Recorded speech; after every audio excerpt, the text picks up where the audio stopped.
Hello, I'm Colin, And I'm Charlie. and welcome to C&C Talks' Season 2 highlights. Today we're going to look at the sports side of things and revisit our top stories from every episode this season. As with the political highlights, because of the length, they split the series into two.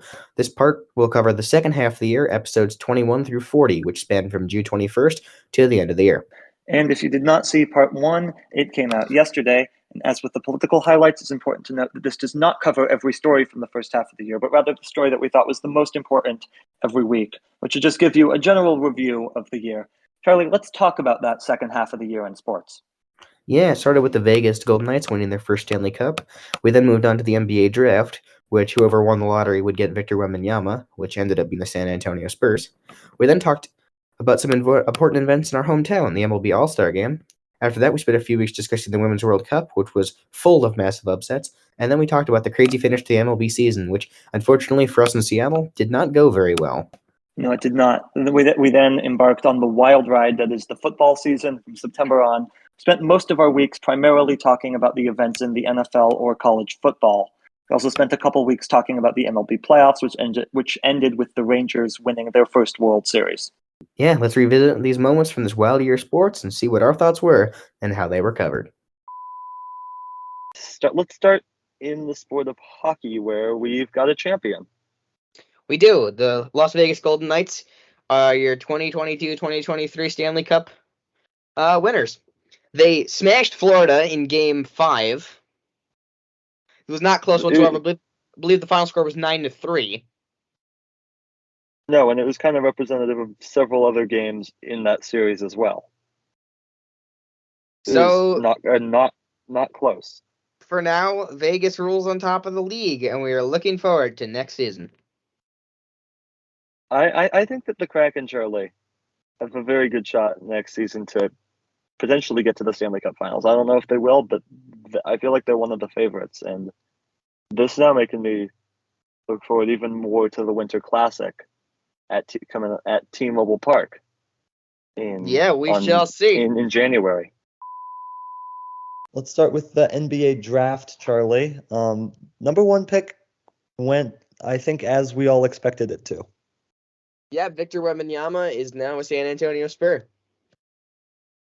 Yeah, and he's played now a couple of Summer League games. First game really did not look good. Second game looked significantly better. Sky's the limit for him, Charlie. Yeah, I really think it is. He could really be a huge talent here. And Greg Popovich, meanwhile, signing that huge extension with the Spurs. He'll be there for five more years at least. Is he ever going to retire? I'm starting to have doubts that he will. Yeah. Then number two, Charlie, it's kind of between Brandon Miller and Scoot Henderson. Why don't you tell us the poor decision that your Hornets decided to make? Yeah, we picked Miller, and he's not been very good so far. No, he is not. It's been rough. It's been rough. But here's the thing: am I surprised that we did this? No, not at all. Because I figured that we always do. We always do the stupidest thing possible. And they might re-sign Miles Bridges. Yep, you told me that, and I'm not happy with that. No, how could you be? Yeah. Scoot then, meanwhile, was drafted by the Blazers at number 3. Now, Damian Lillard, Charlie, demanding a trade from the Blazers to specifically the Miami Heat. He's made it very clear he wants to go to the Heat.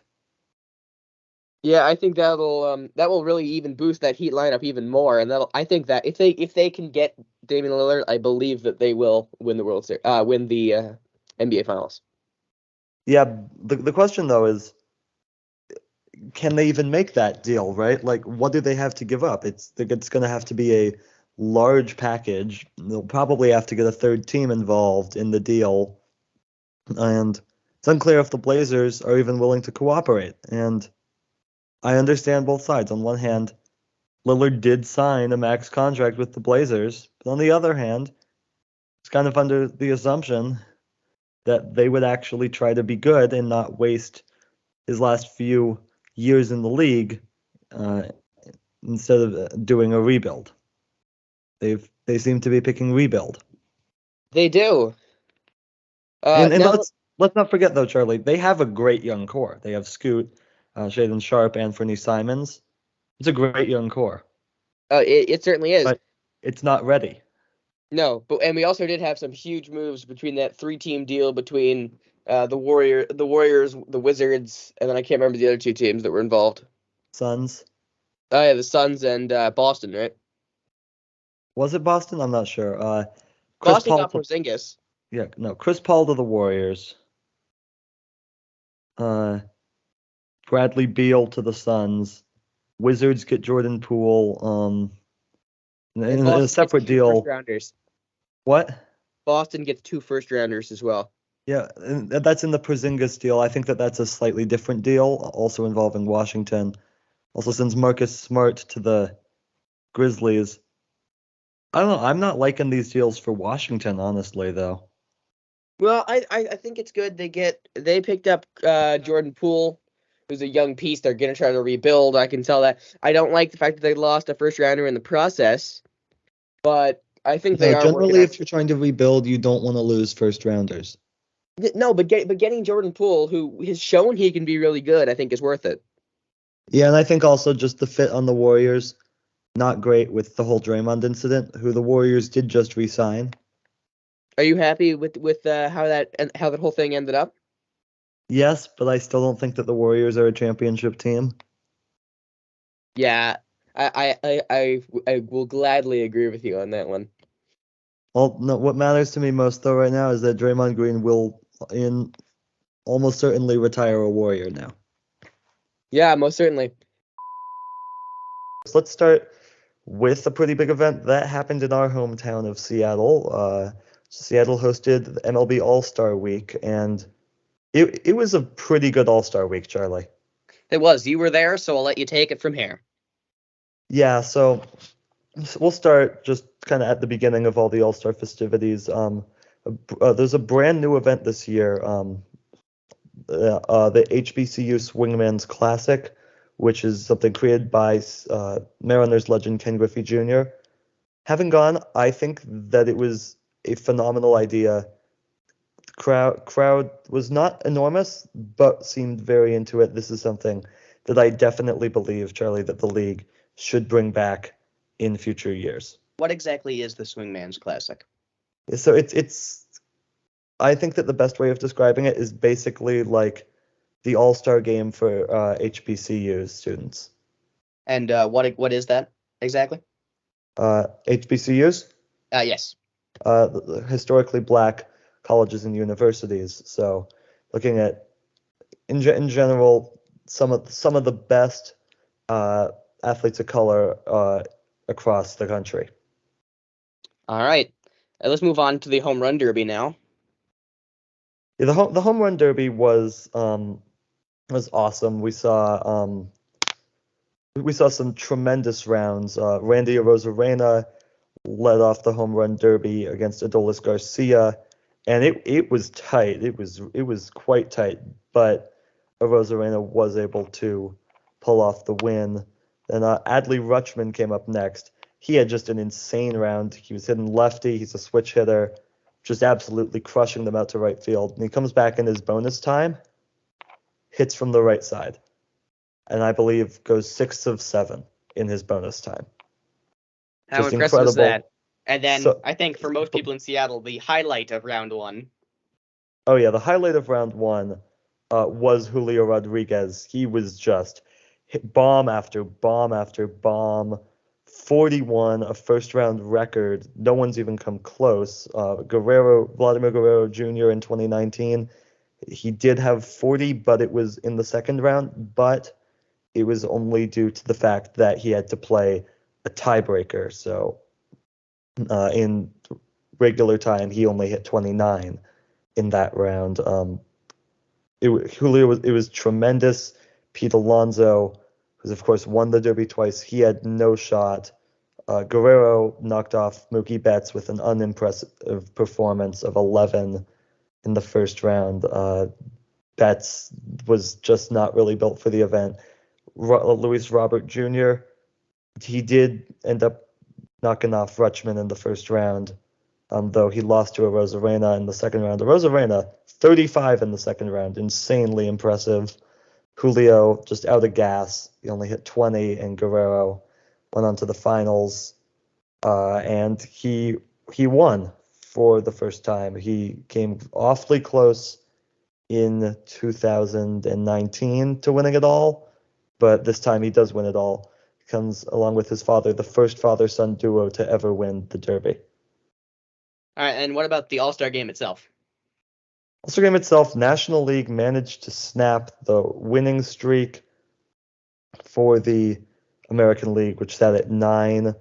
American League looking like they were winning it for a while, but then Felix Bautista comes in, gives up a 2-run homer to Elias Diaz, who ends up winning All-Star Game MVP. It got close at the end. Julio came up to the plate with a chance to walk it off. He ended up walking, and Jose Ramirez struck out to end the game. But there were some cool moments in that game as well. Entire Seattle crowd, when Ohtani came up, was chanting, "Come to Seattle." And then A's fans, to their credit, managed to pull off a big protest at the game, getting basically the entire stadium to chant, "Sell the team." So that was pretty cool. Some other cool All-Star events in Seattle. There was the draft on Sunday. Rob Manfred got booed like crazy every time he came up to announce a pick. And, of course, the Futures game, that was pretty cool, as well as the Celebrity game. Colin, in your first episode back from C&C 5, you were talking about the Women's World Cup, so I will let you take that segment. Yeah, as of this taping, we have played all except one game of the first match day of the World Cup group stage, which means all but 2 teams, Colombia and South Korea, have played one game in this World Cup. And so far, a few surprises. New Zealand went off in the opening match, pretty big upset over Norway, as Switzerland unsurprisingly took down the Philippines, and it was actually a really good match. Switzerland, a controversial penalty kick that, if you ask me, it, according to the rules, it was a foul, and according to the rules, it was inside the penalty box. It's a PK. But my problem is with the rules. If you're gonna, if it's not a play that was, the foul would have prevented that from being a good shot at the goal. It was largely inconsequential. He was barely inside the penalty box, and yet turned into a PK with a chance at a goal. And there's not a lot of chances at goals in soccer. It'd be like if a free throw was worth 50 points. So Yes, to me, the rule needs some adjusting, Charlie. I agree with that. It is really unfortunate that that penalty did end up happening. I did not agree with it, but rules are rules for now. So Unless Group A, unless you're Alabama. yeah. So right now Group A, Switzerland and New Zealand 3 points apiece. They'll face off in the final match day of that group. Group B with Australia, the other host nation, they also won their opening game against Ireland. Canada and Nigeria, a close 0-0 tie. Canada, the big chance of the PK, they missed. Group C, it's Japan and Spain with 3 points apiece. Costa Rica and Zambia, both lost. Both blowouts. No, Japan and Spain, I feel like almost certainly 2 countries that will move on, as was expected. Same thing in Group D, Denmark and England, 3 points apiece. China and Haiti, none. Although this group, both of these games, 1-0 finishes, much closer, I think most people anticipated. Group E, the United States, they won their opening game against Vietnam. Decent. They're definitely going to have to pick it up, especially against the Netherlands in their next match, if they really want to be able to make a run at a three-peat. They could be the first team ever to do that. Netherlands, they also picked up a win over Portugal.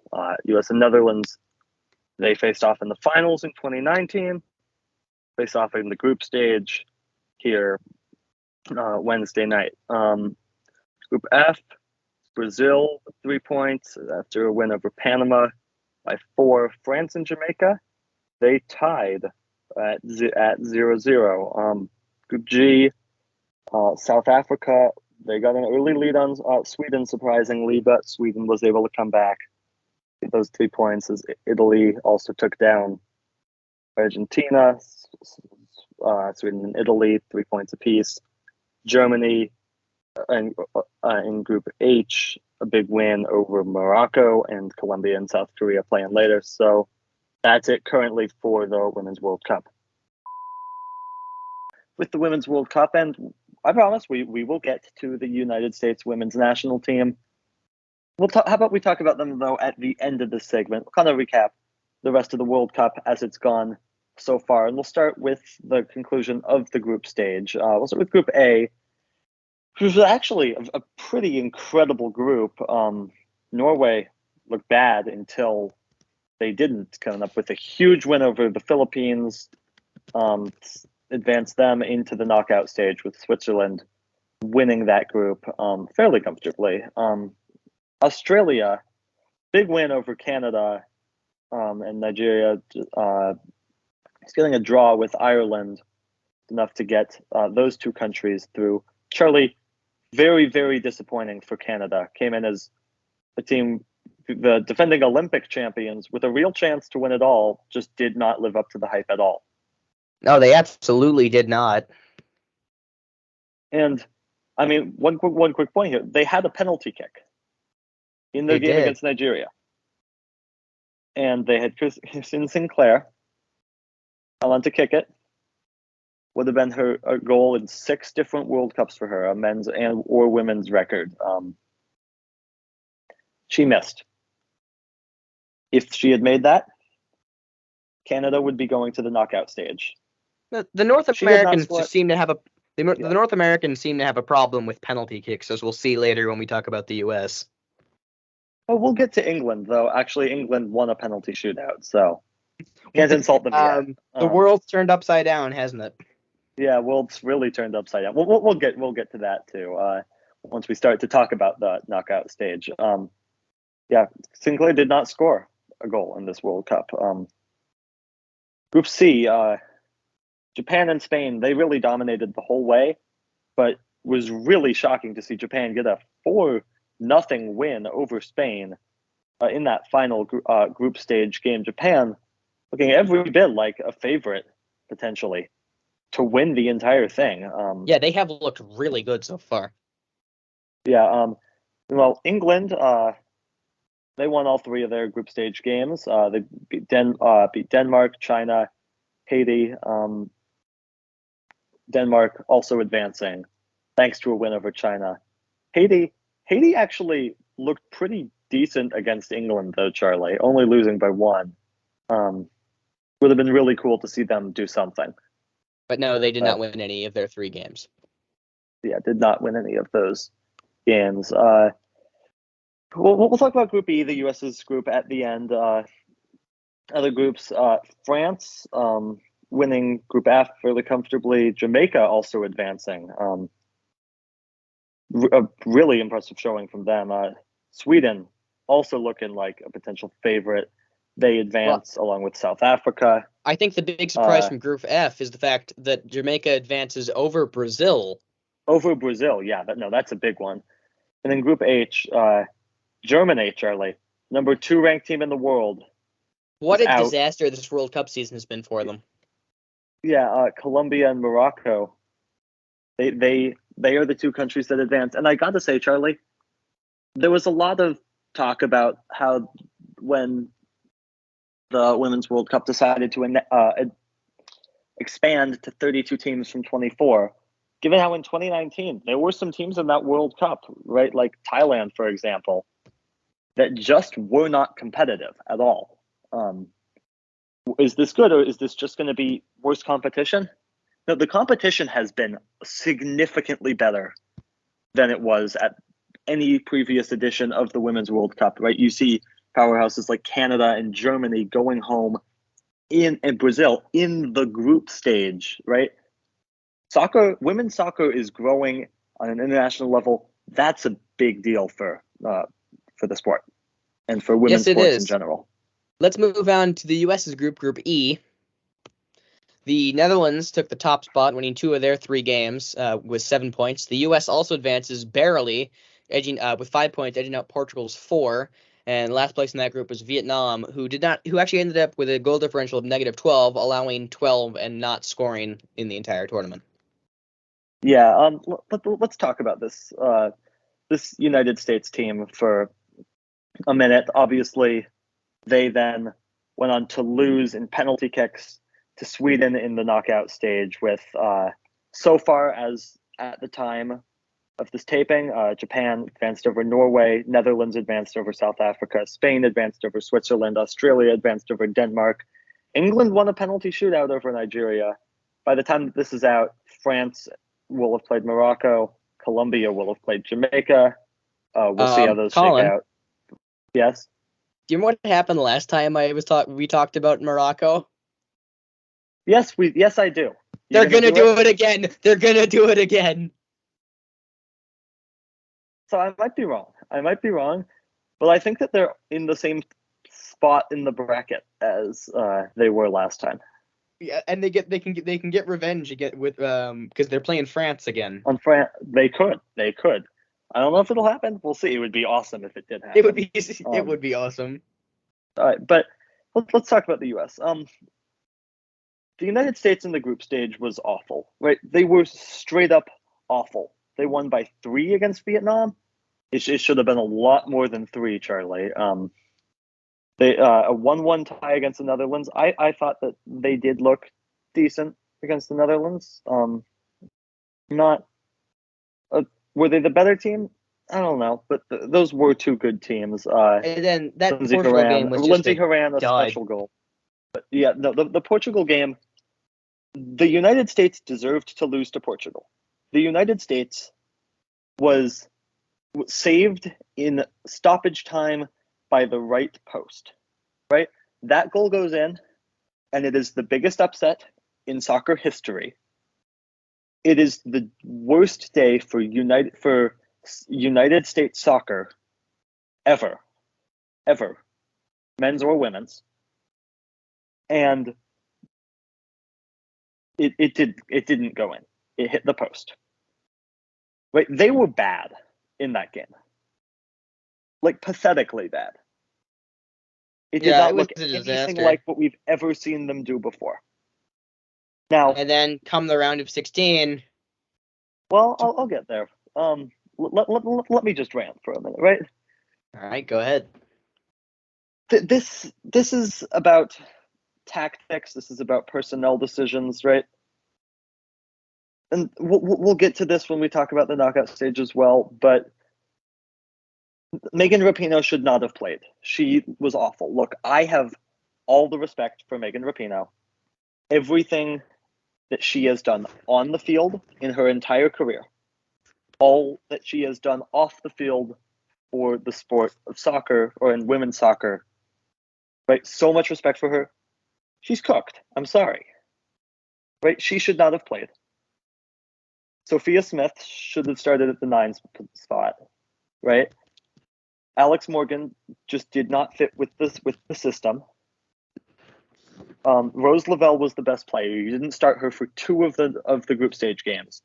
Obviously, the yellow cards meant that she was unable to play in the knockout group game, which was actually probably for the best because it forced their coach's hand in making changes making tactical changes.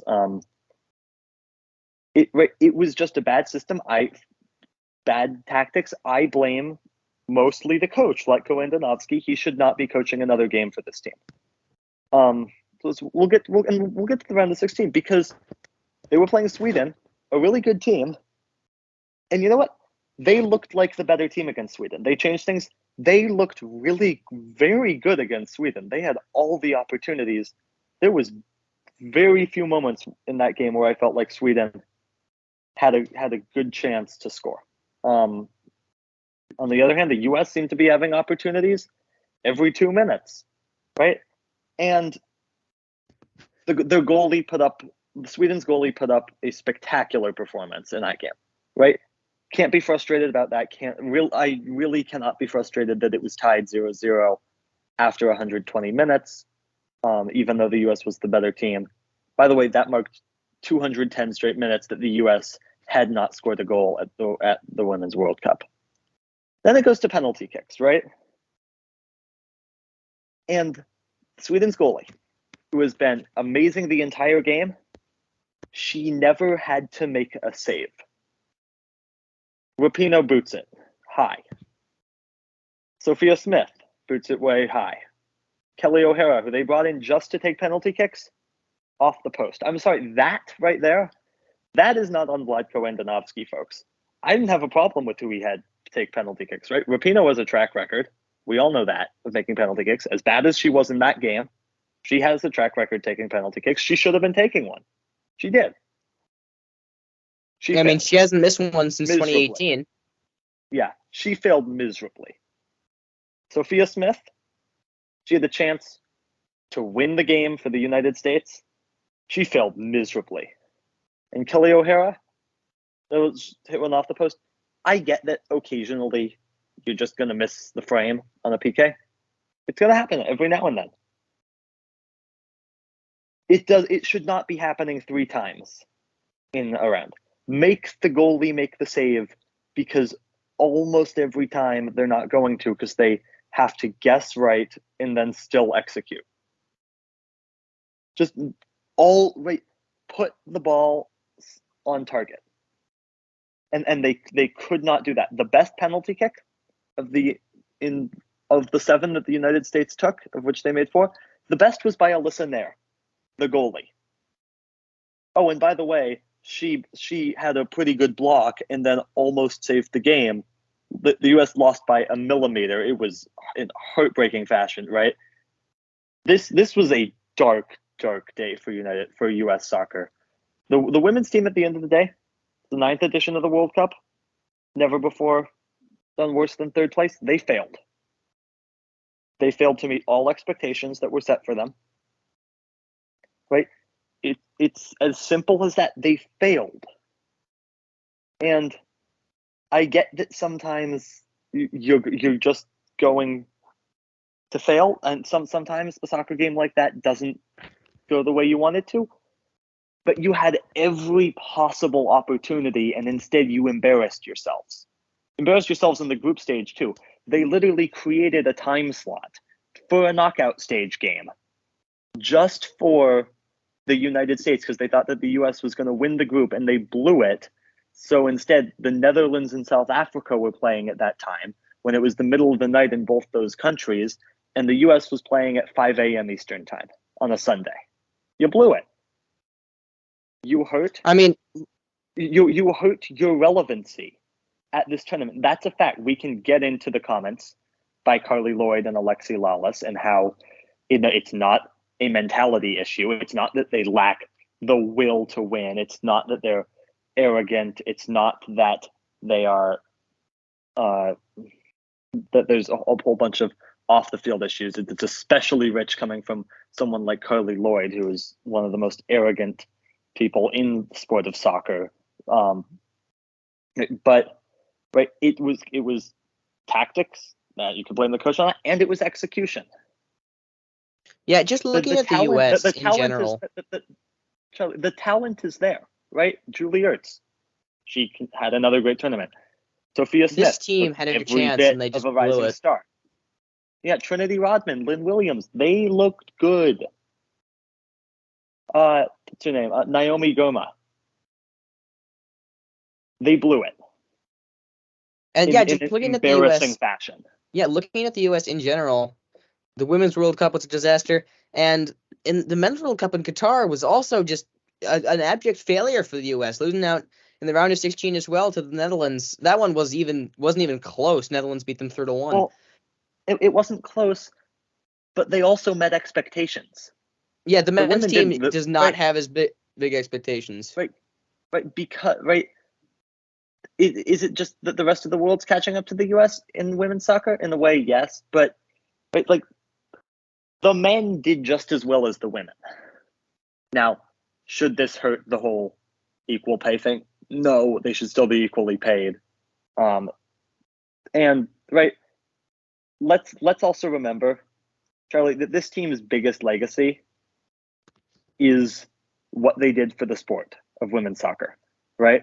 That is this team's biggest legacy, but they are risking irrelevancy, and it's kind of sad to see them blow it in this spectacular fashion. And real quick, to all of the people out there, all of the Americans who call themselves America First Patriots, right, who are rooting against this team, nothing says America First like literally rooting against America because you disagree with their personal beliefs, right? People have the right to express their personal beliefs. You don't have to agree with them, but that doesn't mean that you need to be rooting against America. Charlie? Absolutely not. I've said my piece. Yeah, I agree with you completely. I just think it's ridiculous that some of these people are so angry against this team, who I understand they failed their expectations and it was an abject disaster for them. But I agree with your point completely. Yeah, let's start with the Women's World Cup, Charlie, that ended on early Sunday morning here in the United States, with Spain getting a 1-0 win over England in the finals. Sweden took home third place. England, of course, took home second. Australia in fourth as one of the host countries. A pretty impressive run, including a very impressive penalty shootout over France in, I believe, the quarterfinals. I've already talked about the U.S. women's national team, obviously. Charlie, biggest takeaway from the Women's World Cup, at least for me, was that women's soccer is growing fast around the world, right? In 2019, the last one, there were only 24 teams, and frankly, the bottom tier of those teams did not look like they deserved to be there. We added 8 more teams. A lot of questions whether this would work or not. It worked. Basically every team there looked like they deserved to be at the Women's World Cup. It was incredible soccer. Incredible excitement for it in the host country and also around the world for the most part. Pretty high viewership around the world. Very well attended games. This is a huge success for women's soccer, Charlie. Oh, absolutely. So as we know, the next World Cup event is the Men's World Cup in North America in 2026. Where's the next Women's Cup? I do not believe that they've announced a location for the 2027 Women's World Cup yet. We shall see. I think that the U.S., though, is one of the countries in the running for that, unless I'm mistaken. We'll see. Probably wouldn't surprise me. Yeah, I look forward to seeing how the women's game continues to evolve, because it is evolving quickly, and that is a very good sign. With the MLB, whose season is beginning to wind down now, the playoff picture is beginning to be set, and we are winding the season down and getting ready for the playoffs. Yeah, and as we're taping this, it's a wild finish in some of these races. The AL West race, as we're taping this, it's a 3-way tie between the Mariners, the Astros, and the Rangers. That division race obviously going to be highlighted by an upcoming series between the Astros and the Rangers, and then the Mariners play their final 10 games against the Rangers and Astros, with 7 against the Rangers and 3 against the Astros. Yes, and with the injuries piling up in Toronto, it looks like all 3 of these teams are going to make the playoffs. It just depends who wins the division and which 2 are relegated to the wild card. Absolutely, that seems likely, although I wouldn't put a Blue Jays run out of the question. No, you can. That team, a lead and a gap is never safe with that team. Yeah, and then another wild card that could be thrown into this. Angels putting several players that they acquired at the trade deadline on waivers, likely just as a salary dump. This could be picked up by some playoff teams potentially, and absolutely, those could be valuable acquisitions. Lucas Giolito, the former pitcher for the White Sox. Yeah, absolutely. And the NL wildcard race, that's another one that could 6 teams, 3 spots. 6 teams, 3 spots. At this point, I think Diamondbacks probably looking like they're going to get one. Diamondbacks are going to get one. You have the Phillies, who are, I think, 6 games up at this point. It's a lot. They're almost certainly going to get in, and the Cubs also probably the favorites, but still look out, Charlie, for like the Giants, look out for the Reds, look out for the Marlins. Even the Marlins. The Marlins have been struggling recently. Yeah. I think we might be able to call them out, but who knows? They might go on a run. Yeah, the Padres, though. The Padres are done. The Padres are done. I mean, they're going to be behind the Cardinals in a couple days. They very well will be. Let's get to college football because, boy. Wow, what a week 1 that was. What a ridiculous week 1 that was. There's so many places that we could start, Charlie. Let's start with Colorado. Start with Colorado. All right, Deion Sanders. I doubted you, and I doubted your ability to turn around a 1-11 program. And to be completely honest, I still have my doubts about the Colorado program. But Charlie, when you beat that team, TCU, the national runner-up last year, on the road, that's going to get the hype up, and it's going to get you into the rankings, as it should, and an incredibly impressive performance from their quarterback, who threw for, I believe, 510 yards, Charlie. This was ridiculous. Oh, absolutely. They also have that guy, someone who I'm sure we'll be hearing more about this college football season, who plays both defensive back and wide receiver. Yeah, no, absolutely. Which, to be fair, if you have someone playing on both sides of the ball, that's probably the 2 best positions that most fit. Oh, absolutely. Let's move next to LSU, which is on fire. Not in a good way. No, so it really ties into a bigger theme, I think, with the SEC this week. LSU. They, to be fair, were playing a very tough opponent in Florida State. One of the most important matchups of the week, probably the most important matchup of the week. Whoever lost this game would probably have to win out to even have a chance at making the college football playoff. And LSU lost to Florida State, but they didn't just lose. They lost by 21, Charlie. This was an embarrassment. And it wasn't just LSU from the SEC that had embarrassing losses to in out-of-conference games. South Carolina, who obviously had that incredible end to the season last year. They beat Tennessee and Clemson in back-to-back weeks to finish off their regular season. Well, they just lost to UNC. And then Florida. They went into Utah, who obviously, very, very good program there in Utah right now. But a whole ton of starters, including their star quarterback Cam Rising, were out. And Utah just buried them, Charlie. What's going on with the SEC? I guess it just means more. Yeah, it really does. This is going to be a chaotic conference, and we're just sure to be a chaotic year of college football. Yeah, and then, Charlie, there's one other game that I'm sure that you are absolutely thrilled to highlight from this week. Colin, I'm going to let you do it. Okay, Dabo Swinney. What happened? What happened? You lost. You didn't just lose. You lost to Duke. And you didn't just lose to Duke. You lost to Duke by 21 points. Charlie, do you remember like 4 years ago when Dabo Swinney said that the day that players in college football are able to make money on NIL is the day that he will walk away from college football? Yep, I do remember that. Well, he clearly didn't mean it, but maybe he should have, because this is now going to be the 3rd straight year that this team has an underwhelming season. Yes, it will. Obviously, Charlie, you though, you must be thrilled about what happened with the Washington Huskies. Yeah, we won, and we didn't die stupidly, which is what usually happens.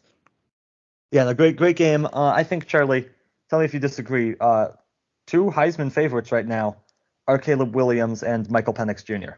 Oh, no, absolutely. This is going to be a great Heisman race for the rest of the season. Absolutely. And let me just add one thing real quick before we move on from this college football segment. The Pac-12. The Pac-12 in what is going to be its last season, as far as we can tell, 10 of the 12 teams are going elsewhere, at least, at the end of the season. Through week 1, they're 13-0. No losses from 12 teams through 1 week. That is pretty impressive. And they have 6 teams in the new AP poll. USC, Washington, Utah, Oregon, Oregon State, and Colorado. It's not just, Charlie, that they're a deep team. They are a deep conference. They are a top-heavy conference. Yeah, you really do have a couple of really good teams at the top and then some not so good ones everywhere else. Yeah, I mean, like, look at the Big Ten, Charlie. It's Michigan, it's Ohio State, and it's Penn State. And who else? No one? Yep, Maybe no. Iowa?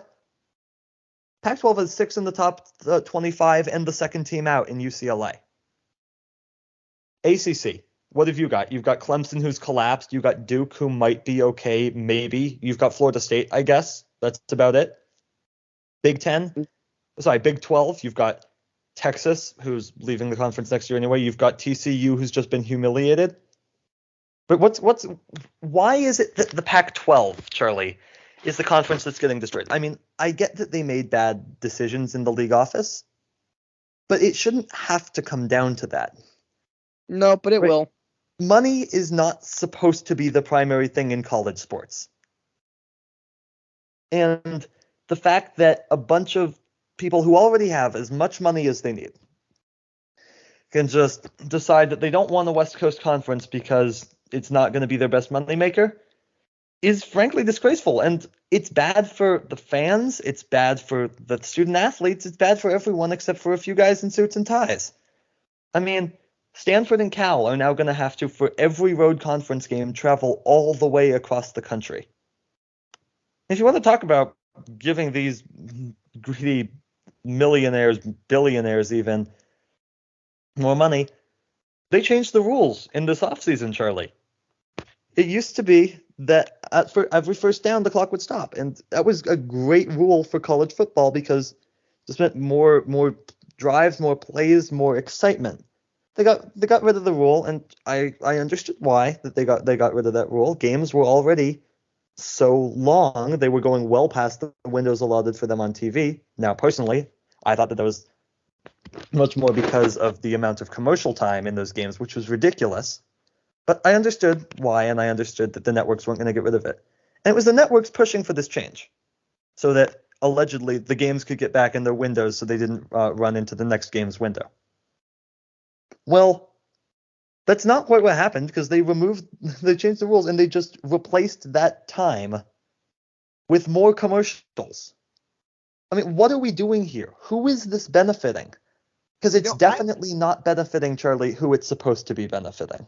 No, I think the higher ups at some of these schools and some of these conferences would be happy if it was just 3 hours of ads and no football. College football has become so watered down. Well, week 1 of the NFL. What on earth happened? Well, let's get to it. Week. First of all, Jets, you have an offensive line. Please use it. You can't let your 39-year-old quarterback take 4 snaps and then die. All right.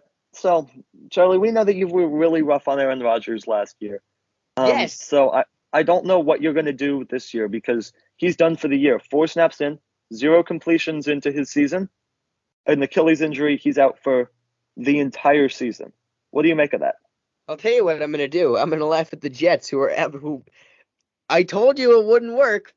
I told you at the start of the year it would not work. And admittedly for wrong reasons. Anyway, the Jets completely overpaid for the guy. I told you he wasn't going to be good. He's getting up there in age. And I think that injury might be the end of his career. Yes, I do want to talk about that. Do you expect that he might come back next year. He'll be, I think, 40 next year at the beginning of the season. He will be That 40, seems turning tough. 41 on a very damaged Achilles next year. So I just don't see it. But You don't see it yet? The Jets pulled off a miracle yesterday, walking off the Bills on a punt return after Josh Allen decided that his favorite receiver was going to be on the Jets. Yeah, so, Charlie, the Jets actually, I mean, I don't know how good Aaron Rodgers would have been this year, right? 4 snaps is not enough to judge anybody, obviously. But the Jets, besides, obviously, Rodgers, they looked like a good team. Like, genuinely, a good football team. Like a playoff caliber football team. Yeah, I agree. I mean, obviously it sucks, but losing Rodgers. But Garrett Wilson just had a ridiculous catch in the end zone. Completely absurd, that catch to tie up the game. Bills barely made it to overtime. They clanked one off the field goal off the uprights that barely went in as time expired. So Yeah, that Jets lucky defense, to make it to overtime. That Jets defense played a great game. Barely made it to Yeah, they overtime. did. The Bills, And Josh Allen has never won in overtime. Didn't get it done Nope. again. Let's not overhype the Jets. Let's move on. I do want to say, though, Charlie, Zach Wilson yesterday as we're taping this, he was not great, definitely not inspiring. He was better than Josh Allen, though, and that's not nothing. No, but do they trust him long term? It's a good question, because the question is, are they going to look elsewhere for quarterbacks? There's plenty of free agent quarterbacks out there. So do they look elsewhere? Do they stick with him for the rest of the year?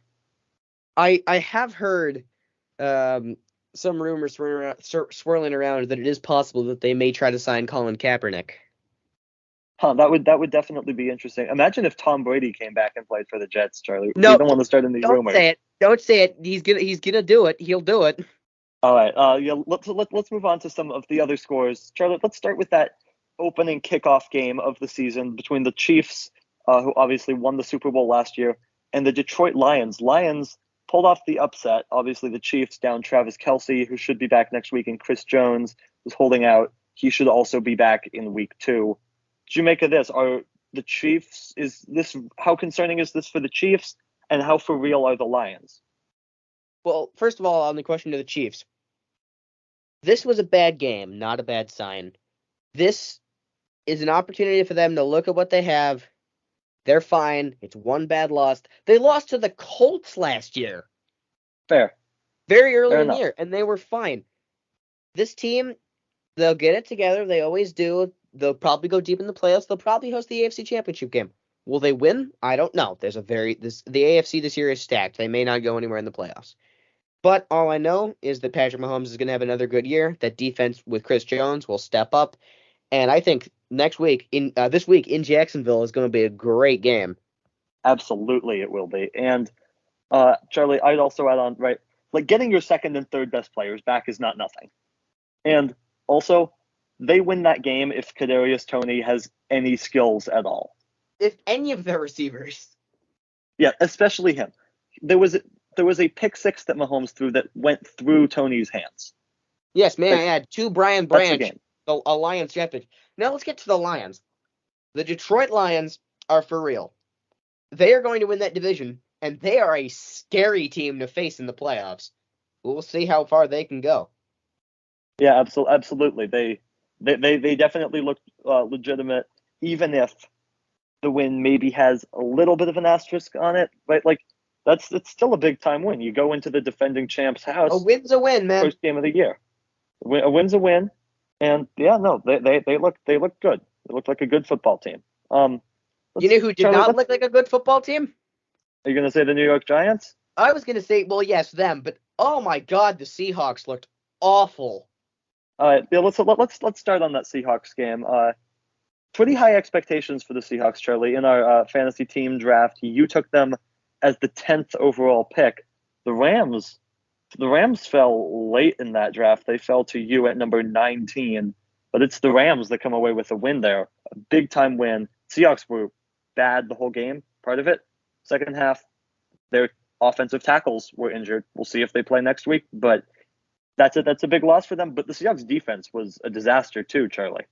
Yeah, there was a lot of bad mistakes. A lot of the players who were great last year, especially a lot of the younger guys, did not look very good. Of course, we will get Jamal Adams back, I believe, next week. Looking for another win against those Lions. But yeah, this team is not looking good. It may be time to see if we can steal Caleb Williams from the Cardinals if things keep going like this. So, obviously, right after the first week of the season, that's when all the overreactions come in, of course. But, Charlie, is it an overreaction to say that the Seahawks are in trouble and also that the Rams are good, have like real playoff potential? No, I would not go that far. The Seahawks had a bad game. There was a dud. I mean, think about last year. We had an awful game against the Falcons. We had an awful game against the 49ers. We lost all 4 of our games to the NFC South. Absolutely. Right. That's bad. This is a bad loss. The Rams played a good game. They got a lot of production out of their rookies. They still don't have Cooper Kupp back. I think the Seahawks kind of fell asleep in the second half. We'll get back on it. I think Smith had a bad game. He'll get back on it. Charlie, I also feel like it's not even fair to judge him because it's not fair to judge either of these teams yet. One had a good week. One had a bad week. We'll see in 6 weeks. 6 weeks from now, who's going to have a good season and who's going to have a bad season. It's really way too early to tell. But a team fell out of the gate last year, fell out of the gate this year. Yikes, Cincinnati Bengals. Oof. But bad what loss. do you expect from them? Joe Burrow was hurt the entirety of training camp and preseason. Comes back, has a bad game against a stingy Browns team, who I think is going to be pretty good this year, actually. I think they are definitely a playoff caliber team from what we've seen so far. Deshaun Watson looks like he's coming back into form finally. That defense looks good. But the Bengals, remember, started bad out of the gate in 2021, made the Super Bowl. Started bad out of the gate last year. The Bengals looked awful in the opener last week. Last year, Burrow had 4 interceptions, and they were one bad call away from making the Super Bowl.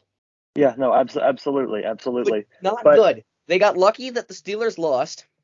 Yeah, which is another big. I think they play each other twice, obviously being in the same division.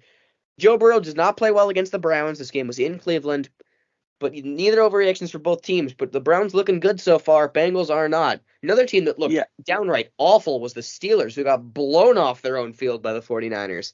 Yeah, just react to first to that Bengals-Browns game real quick. I mean, it's such a stacked division that loss does hurt the Bengals. A huge game coming up for them against the Ravens, and we'll see if there's long-term concerns for that team. I think we'll know more after that Ravens game because they just paid Joe Burrow a lot of money, and he did not look good at all. I mean, we know what he has been, though, and I think it is fair that at some point this season we'll see that again. You just hope that it's not too late. But, yeah, that Steelers game, I expected that the 49ers would win this game by a decent margin, too. The 49ers are a very good team. I don't know if it was just how good the 49ers defense was, Charlie, but the Steelers offense looked bad. Looked downright awful. Yeah, and furthermore, Brock Purdy, he is establishing himself as one of the better starters in the National Football League. He is. Mr. Relevant strikes back yet again. Yes, he does. Now, Charlie, you ready to talk about that game with the Giants? Yes, I am. Giants. What are you doing? You lost 40-0. You let Daniel Jones get annihilated in your backfield. Did the Cowboys defense score like 28 points or something? Not because it felt like it. Yeah, Dak was he was not special. He threw for 143 yards the entire game. The Giants lost to the Cowboys defense and the Cowboys special teams alone. I've got a quick stat for you, Charlie. So, if you lose 40-0, would you say that that's bad? Yes, I would say that's pretty awful. If you lose the sack battle in a single game 7-0, that's bad. Yes, that would explain why you lost 40-0. Well, regardless of what happens in that game, if you lose the sack battle 7-0, that seems bad. If in any game you lose the turnover battle 3-0, that seems bad. You're going to tell me the Giants did all 3, didn't they? I'm going to go further. If you have a blocked field goal return for a touchdown, you say that that's bad? Yes, the Giants did all 4, didn't they? 6 in a game. Would you say that that's pretty bad? Oh, it just gets worse. Yes. No team, Charlie, has ever done all 5 of those things in a single season. The Giants The are going to Giants finish did- in last place, aren't they? The Giants did them all in a single game, Charlie. Oh my God. I don't know if I'd go that far, but they were really, really, really bad. And Daniel Jones, I mean, we'll see. Obviously, it's week 1. Not looking like the same guy he was last year, obviously. We're going to have to wait and see. But you really hope, if you're a Giants fan, that last year was not a fluke for him, because last year was really the only year that he actually gave you anything of value. So, are the Giants in trouble? I mean, it's early, but I'd say yes. Yes, but certainly we cannot overstate. It is still very, very early in the season. It's like judging baseball teams after the first week and a half. Sure. Charlie, If you had told me at the end of the first week and a half of the season that the Mariners were going to have a great year, I would say that you're probably wrong. If you're going to say that the Yankees wouldn't be that good, again, I probably would not believe you. But there, lo and behold, here we are. Exactly. Let's talk about, Charlie, what may have been the best game of the entire week, though. Let's talk about Dolphins and the Chargers, a game with potentially real playoff implications, and it was the Dolphins that came out on top 36-34 in a thriller. Yeah, again, I don't want to overstate the importance of this being week 1, but the Dolphins are scary. They are. Tua looks good. Very If good. you can stop your quarterback, who's a good quarterback, from getting brain damage on the field every time he drops back, then I think you guys are going to have a great season. And with the Bills kind of starting to falter and the Jets, who don't have Aaron Rodgers, you guys have a great shot at that division. Absolutely, because the Patriots are oof. To be fair, the Patriots did look pretty good against the Eagles. Yeah, that was another interesting game, because the Eagles jumped out to a huge lead. The Patriots, to their credit, they were able to get themselves back in the game, only lost by 5 at home to a very good team. I drafted them as the top pick in our team draft for a reason. And we will get to that. We will get to that. But the last thing I do want to say is the Patriots, to me, I feel like the Browns, as I said, coming in the season, were a very big mystery, but I feel like we are starting to see just how good they are. The Patriots still very much confuse me. We'll have to wait a few more weeks just to see what this team's true potential is. Yeah, Charlie, I want to go through a couple of results pretty quickly here. Talk about the Falcons and the Panthers. Falcons, a big win. They look like a good team, albeit against a bad team. What are your thoughts on Bryce Young? He wasn't terrible, I don't think. Yeah, we'll get to that. We have a rookie update as well. Yeah, but the Falcons look good too. Also, Desmond Ritter's first completed pass of the season. Charlie, do you know who it was to? Wasn't it to himself? Yeah, it was to Desmond Ritter. No, it was him. C.J. Stroud, his first career completion. Guess who that was to? Himself. C.J. Stroud. Very odd plays in the NFL this week. A couple of other quick results. Jaguars beating the Colts. Charlie, your Jags are off to a great start this year, though. Again, yes, they are. But I don't like how close that game was. Yeah, I mean, the Jaguars were losing entering the fourth quarter. As soon as Trevor Lawrence has a quarterback a coach that is not insane. Sorry, Urban Meyer, but I'm not going to apologize to him. But as soon as you get a competent coach with him, he turned into the player that we all thought he could be. He has been great. He was great last year. He'll be great this year. I can't wait to see what this team can do, and I'm very glad that I picked them where I picked them. Last thing I want to state for the actual scores this week is we got a scoregami this week. For those who do not know what that is, it is NFL scores that have never happened before. It's every possible score ever, and when one that has never happened before happens, that's called a scoregami. So the one this week. Want to give some credit to it? Yes, the idea was created by John Boyes of SB Nation. I'll give that's the credit. There's a video. I don't know if we want to link that. We can. But anyway, so this week's one was the Titans and Ravens game. Texans and Ravens. The Texans lost that game 25-9. It is very hard to get 25 given the way to score in the NFL. It's also very weird to get 3 field goals, I believe. Yeah, definitely weird. Just a couple more scores to go through here. Buccaneers, Charlie, beating the Vikings. The Vikings done. I mean, it's week 1. but that's a big oops to lose to this team at home. Winning 13 games with a negative point differential a year before really revealed how lucky this team got. Yeah, as soon as you have to face teams that are, I wouldn't say as good. The Buccaneers were not expected to be good this year. They're a scrappy team. The Vikings, I think they got very lucky last year, and I think this year could be the very opposite of that. I do not see them finishing with a great record this year. I'll take my point though. Well, I got it from the Buccaneers. Saints and You the have the Titans. Vikings too, I think. I do. To be fair, Saints and the Titans. Charlie, Titans. Oof. I mean, the Saints.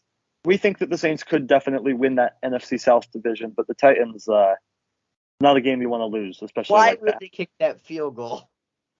that. Oh boy. Still confusing me. Anyway, Cardinals Commanders. that was a game. I forgot that was a game this weekend. We all did because neither of the teams are relevant, so we can move on to Packers Bears. You somewhat surprised that not just that the Packers won, but by just how dominant they were over the Bears. It was a great debut for Jordan Love for the season. Please don't tell me that Jordan Love is going to play for the Packers and be great for the next 15 years again. Until he goes to the Jets, and that doesn't go well. We got to stop them. We got to do something. Yeah, Bears. It's the same old Bears, Charlie. I mean, no one expected them to make a huge leap. I understand that they have a lot of draft picks, and that they also have DJ Moore now, obviously, for Fields to throw to. Still a lot of holes in that team. We did not expect them to be good. This is still rebuilding for them. But yes, I'm excited for the future of this team, just not right now. Sure. Speaking of the future of the NFL, let's give a little update on some of the rookies around the league. We had three. Charlie, before we do that, you forgot my favorite game of the week. Yep.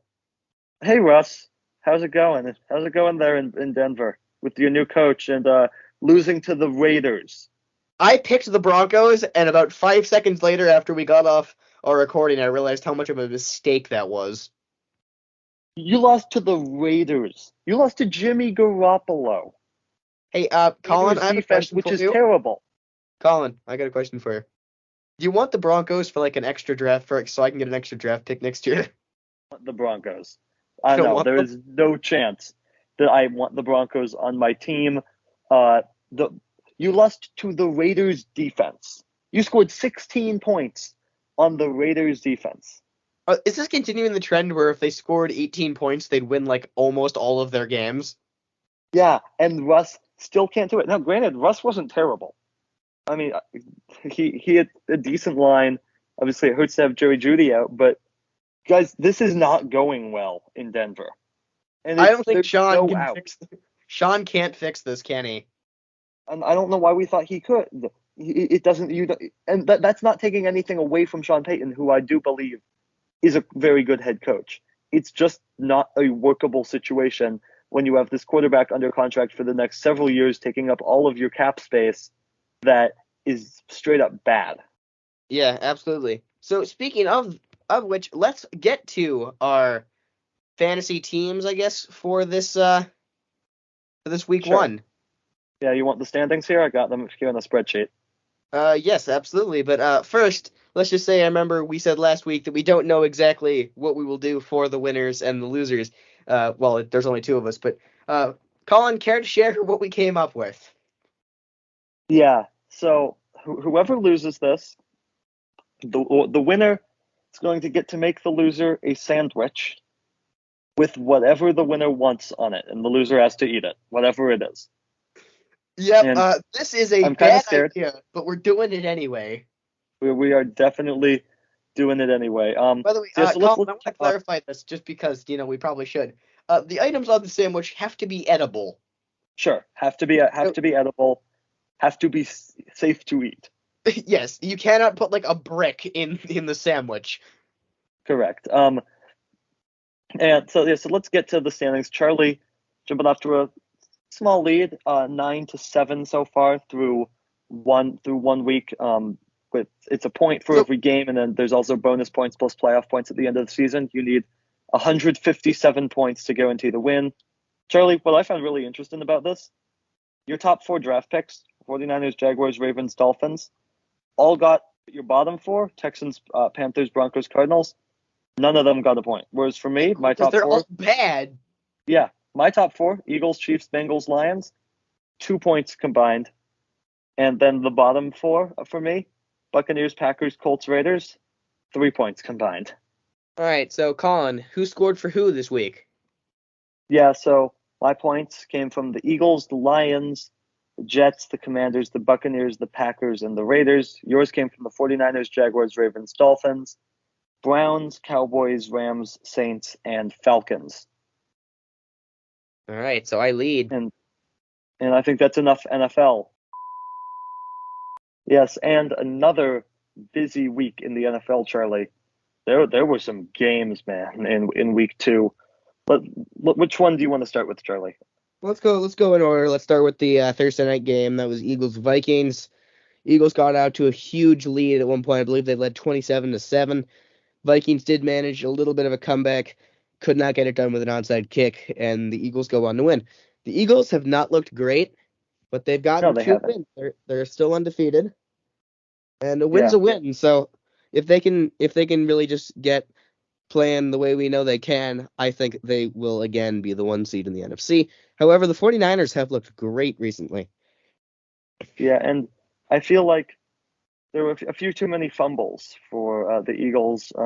Kirk Cousins, though, on the other side of the ball looked really good, shockingly, given that it was a Thursday night game, but he did look good. Vikings 0-2, though, which is confusing. Yes, the Vikings just could not hold on to the football. Yep. Is it panic time in Minnesota? Absolutely, it's panic time. We'll see what happens against the Chargers. We'll talk about the Chargers in a minute because that's not going well either. But it's panic time. All right, let's talk about some of these other matches from this morning, from the morning slate of games. Let's get to the Seahawks first.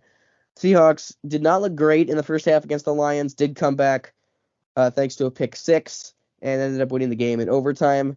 What are your thoughts so far on the Seahawks season so far? Ooh, where to start? I mean, I understand. First half, they were getting banged up left and right just in terms of injuries. DK Metcalf had to leave for a time. Rick Woolen had to leave. But still, I think a pretty impressive win on the road in Detroit, who is a very, very hyped up team right now. I thought that the Lions still looked decent, all things considered, but Seahawks looked better. Geno Smith played really well, except for one really confusing play at the end of the game where he would not throw the ball away and cost his team like 20 yards. And that really helped set up a field goal for the Lions to send it to overtime. That's why it got to overtime in the first place, arguably. But I think that the Seahawks, I don't know, is it fair to say that they're back? I don't know. They get the Panthers next week, the Giants next week.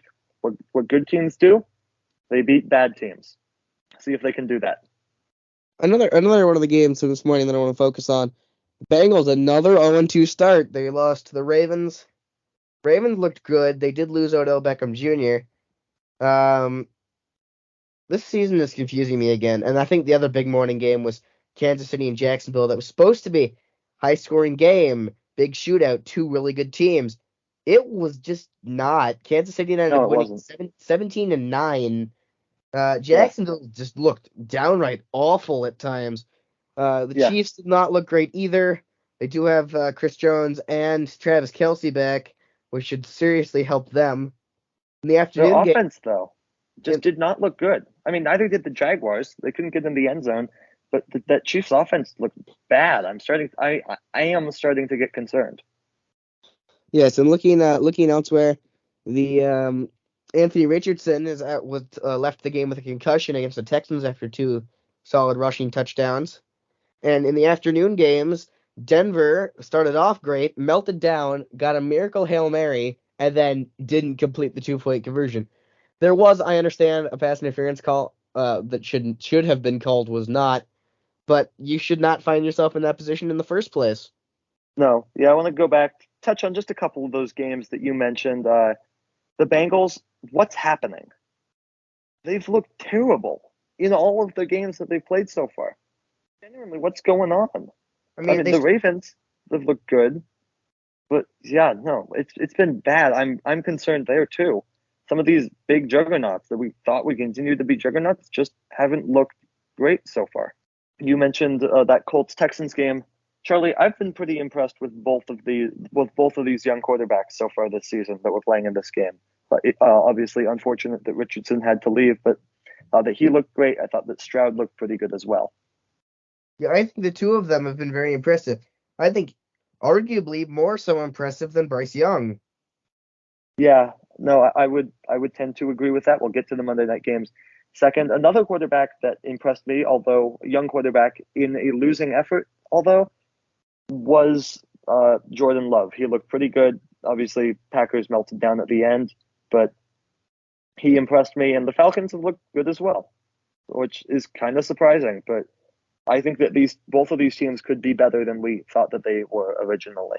I certainly agree. A quarterback, who did not look good at all was Justin Fields. Could the Bears, Charlie, go 0-17? It is possible. I doubt they it. are bad. Maybe. They're bad. And then Fields made some bad comments as well. He certainly Right. did. Not He look very tried to good. blame it on the coaches. You don't do that, not publicly. No, absolutely not. Yeah. A couple of other games. Bills beat the Raiders. Charlie, don't think that there's much to talk about there. It was a rout like we all expected. Bills are going to be fine. Raiders never were going to be fine in the first place. And then Titans-Chargers. Charlie, what's happening with the Chargers? It's so bad. When the Charger things. Should Brandon stay? I mean, we've talked about this extensively. Yes, about how we think he should be fire fired. him already. Will he be fired? No. At what point do you think that they fire him? If they lose two more in a row, do they fire him? Probably. I I mean, mean, I would argue fantastic. fire him now after what happened last year, but Yeah. Charlie, I do think that the Rams, though, I think that they're a better team than we gave them credit for last week. Obviously, now trading away Cam Akers, but they in a way went freaking Nakua. Yeah, that was a good game. The Rams certainly did have a chance to win. They did not. I certainly do think they are a better team than we all expected. Getting to Sunday night, I will add, by the way, that was absolutely a first down by that Patriots offensive lineman. Yes, it was. It was. However, the Patriots again find an agonizing way to lose a football game. Another one-score loss. They lose to the Dolphins. The Dolphins looked pretty good. Yeah, two quick comments on this game. First of all, the Patriots are once again painfully mediocre. They have been since Brady left, and you can't really go anywhere as a team from there. Second of all, the Dolphins are absolutely legit if Tua can stay healthy. They are good as anyone I've watched play in the AFC so far this season. I do want to mention that the Broncos, it was bad again. Russ blew it in the second half. He was nowhere to be found. And Commanders defense, do you not know how to defend a Hail Mary? When given the chance, you knock it down. You don't try to intercept it. That's like basic knowledge, Charlie. Absolutely. And then as for the Monday night games, these were pretty boring. Absolutely. Saints, they come away with a slight win over the Panthers, and then Steelers, they beat the Browns. The Browns suffer a huge loss. Nick Chubb out for at least the season and a devastating injury that, I mean, they wouldn't even show the replay on the ABC broadcast. It was that bad, Charlie. Oh, this was just an absolutely horrific injury. So the Browns have now signed Nick Chubb as a replacement. Sorry, they had Nick Chubb in. I've now signed Kareem Hunt for the injured Nick Chubb. The Giants, Charlie, they started out miserably, found a way to come back and win. Do you think that gives them some momentum? Daniel Jones definitely had a better second half. No, this team is bad, and we need to stop pretending that they will be good. Well, hold you to that. And then finally, the Cowboys. Are they better than we all thought they were?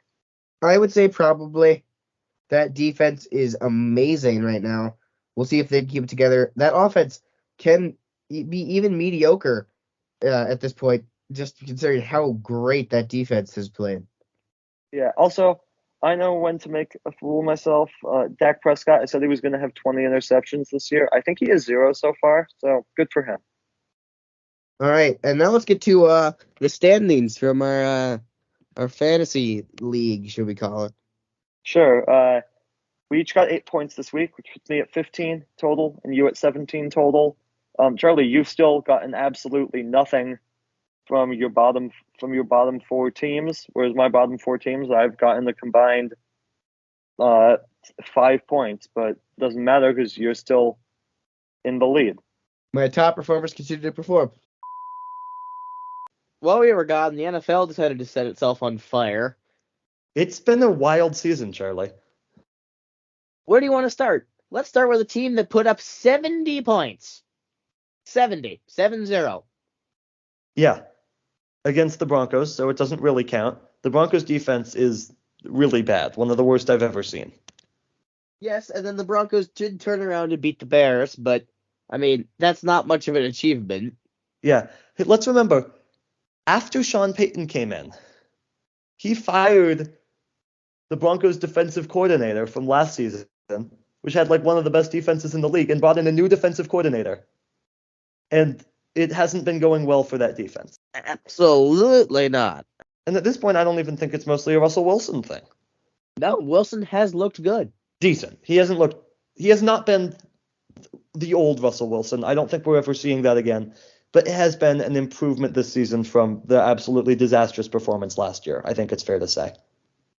Yeah, I agree with that. Where else? Where else? Eagles stay undefeated. 49ers stay undefeated. The Cowboys lose to the Cardinals. Oof. The Jets are awful. Done. The However, I Giants gotta say, Zach Wilson's then looking got better. obliterated again. Who? The Giants. Yeah, no, the Giants. Let's talk a little bit about that Monday Night Football game that you and I just both finished watching. Because, Charlie, this was the first time this year I've actually watched a Giants game from start to finish. Oh my God, they're bad. Like, it's really bad. Daniel Jones got sacked 11 times. And threw what? 3 interceptions? The Seahawks D-line wasn't supposed to be that good, and they're not that good. Yeah. Seahawks won that game with basically none of their offensive line playing. But their starting quarterback none was of hurt their for a team. while. The entire Seahawks team is injured. It was like the Giants A team versus the Seahawks preseason team, and the Seahawks won by a lot. The Giants, so far this season, have 6 first-half points. That is wild. I'm pretty sure that they only have 6 first-half points. Week 1, they lost 40-0. Week 2, they were down 28. I think 28 something going into half. I think 28-3, and they lost. They got obliterated by the Niners, and then they put up 3 points the entire game against Seattle. It's sad. It's really quite pathetic what they've put up. Charlie, you mentioned the Dolphins. Sure, they had a great week last week, but they were really shut down by the Bills this week. What do you make of that division race that's clearly heating up, and it's looking more and more like a 2-team race? We thought this could be among the more competitive divisions. It's not turning out that way. No, it certainly is not. The Patriots and Jets are just really struggling. Of course, the Jets built their entire season around Aaron Rodgers. He goes down on the 4th play of the season. Can't really expect too much there. The Patriots, Mac Jones has struggled. That defense has struggled. They don't look good. Their only win is against the Jets. The Jets' only win is because they walked off the Bills. Yeah, that was a wild, wild game. The Bengals, Charlie. The Bengals are awful somehow because Joe Burrow can't run anymore because he keeps getting injured. Yeah, do we think that that's the only problem? Because this seems to be a much bigger problem than that, right? It's not just the offense, although the offense is terrible. Their defense isn't particularly good either. I mean, they started bad the last few seasons and they turned it around. They're 1-3. They play a pretty good Seattle team after their bye week next week, a Seattle team that should probably have some of their injured players back. Yeah, exactly. If they don't win week 6, they're done. Yeah, no, I think that's also, how on fair. earth through 4 weeks is every team in the AFC South 2-2? The Jaguars, Charlie, are not the Jaguars that you expected when you drafted them 3 overall. No, I thought this division was going to be easy, but hey, at least the Texans gave me some points. Yeah, can we talk about the Texans for a second? Because C.J. Stroud, he has looked really good. He has looked like one of the best quarterbacks in the NFL so far. He's a rookie and hasn't thrown a pick yet. That's wild. Yeah, some of the only other people to do that through 4 games are Peyton Manning, Tom Brady, Aaron Rodgers, Drew Brees, and Patrick Mahomes. Yeah, exactly. It's And none of them in their rookie campaign. it's been a very, very impressive run for CJ Stroud so far. Let's talk about a team that's much less impressive, Charlie. Let's go there. Let's go to Chicago. Oh, Has well, the highlight of their season been when they had $100,000 worth of equipment stolen? I think the highlight of their season was Justin Fields having 2 touchdowns to Cole Kmet. And then they blew a 21-point lead. It's so bad and pathetic. The offense Deeply is pathetic. bad. The coaching is bad. The defense is bad. Justin Fields is bad. Caleb Williams does not want to go to Chicago, and I don't blame him. DJ Moore is bad. The Panthers absolutely fleeced you guys. Yeah. So we'll get to this more in a little while, but are we still sure that Caleb Williams is the number 1 pick for next year? No, he is, but he shouldn't be. The number 1 pick should be Michael Penix.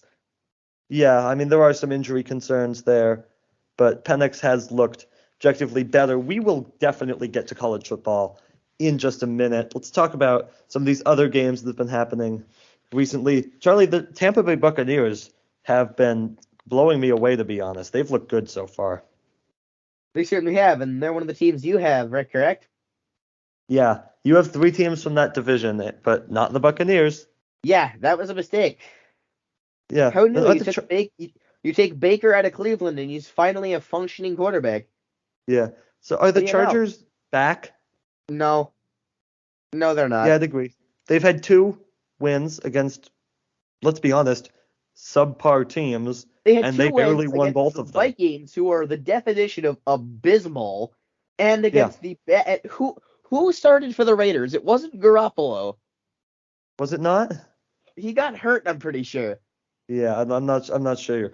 That's how I don't even care enough to have watched that game. It's not interesting at all. What do you make of the Browns and what's looking more and more like a sad situation in Cleveland? Well, Deshaun Watson got hurt, I think. Yeah. Or something happened because they had their backup in and he looked not good. I think he's a rookie, but he didn't look good. They got smashed by the Titans, I think, who they were playing. Yeah. No. This week it was the Ravens. It was the Playing Ravens. the Ravens They this looked week. bad. There was a must-win divisional game. Didn't win it. They are 2-2 though. Cleveland, I mean, by the way, it's the Cleveland Browns. Did we really think they were going to be decent? I mean, I think that the expectation, the whole thing that they were banking on, Charlie, right, is that Deshaun Watson, with all of his faults, would come back and be what he was before the incidents, and that has not materialized. Maybe you shouldn't have given him as much money as you gave him. He's had some sparks recently, but no, he is not at the level that they need him to be. Yeah, no, it's been rough. I'm also, Charlie, still really impressed with the Detroit Lions, with what they've been doing so far early on this season. Let's remember, we're almost a quarter of the way through the season. It's not like it's that early on anymore. No, it really isn't. Also, just one last thing that I want to mention before we move on for the XFL. Not from the NFL, not the XFL. We'll get to that later because that's where the Bears should be. Yeah. But one last thing I want to mention is that let's go. Bailey Zappi got put in a football game. Let's go. What's your thing with Bailey Zappi? I don't get it. I just don't see like what there is about him. He was decent and he won a game and you hate him for some reason, so I like him now. I don't hate him. He's just mid. I mean, so is Mac Jones, if we're being completely honest. Mac Jones got destroyed by the Cowboys defense. The Cowboys defense is no joke, right? We've got to say that. Let's get to baseball because that's been kind of absolutely insane. So insane the fact that I can't even say that sentence properly. Let's just start with the wild card round. Minnesota won a playoff game. Good job. 2. They won 2. The world's turned upside down, Charlie. Yes, it has. And they eliminated the Blue Jays, who now have the longest postseason losing streak. I believe that they've lost 7 straight postseason games, Charlie. That's oof. What happened to the Blue Jays? Who is their window closing? Because it very much looks like it. Not getting better. Something that I really wanted to highlight. is by the time we're done with the divisional series, could all of the 100-win teams be out? It's possible. We'll get to that in a second because some of those other wildcard series results, Charlie, the Tampa Bay Rays, who were one of the best teams in baseball for most of the season, it did not go well. No, they're out. They a lost to the sweep. Rangers 2 straight games, and their fans didn't even show up for the second game. Well, they didn't even show up for the first game either, to be fair. Yes. And then in the National League. Also, am I crazy, or are the Diamondbacks going to get to the World Series? I mean, we'll get to that because in the National League, Diamondbacks, they took out the Brewers and a very good pitching staff. It really felt, Charlie, like the Brewers were built for a short series like the Wild Card Series, where they had a chance to line up their rotation, which they did, but it just didn't happen. The Diamondbacks swept them, and it wasn't even particularly close. And they have a 2-0 lead over the Dodgers now. Another team that was really looking like they're about to disappoint in the playoffs. Oh, dear, Atlanta. Yeah, and then finally in the Wild Card Series, Charlie, it was that the Marlins series against the Phillies. Phillies sweep that as well. Are you surprised? No, not at all. At least we know that they're not going to put Jazz Chisholm on the cover again. Yeah, that was clearly a mistake. One quick point about the Wild Card Series. All 4 series ended in sweeps. If you go back to last year when they instituted the 3-game Wild Card Series, 7 of 8 since then have been a sweep. And in 2020, when they did it just as a one-year thing, 6 of 8, I believe, were sweeps. So all in all, in 3-game postseason series, 13 of 16 have been sweeps. By the way, just out of curiosity, what was that one series that was not a sweep? Last year? Yes. It was the Padres and the Mets. Padres won game 1, Mets won game 2, Padres won game 3. And the Padres made the CS that season, right? Yes, they did. They knocked off the Dodgers, as Charlie, as you alluded to. The Diamondbacks may be close to doing again. They're up 2-0 in that series, won both the games in LA in really impressive fashion. Yeah, and also the complete implosion of Clayton Kershaw. It'll be interesting to see, Charlie, whether we see him in the Dodgers uniform again. Yeah, it is. Of course, he is very much getting up there in age. He had an absolute disastrous performance. 6 earned runs, 1/3 of an inning. Well, on the 162 ERA. In fact, bit of interesting stat, credit to Jay Cutta on Twitter. Clayton Kershaw is, again, a pitcher, career postseason batting average, 162. Oh, sorry, .162. Clayton Kershaw postseason ERA this year, 162. Yikes. Yikes. I mean, Kershaw he is a legend. He is almost certainly a Hall of Famer, deservedly so. But what he's done in the postseason has been yikes. Indeed.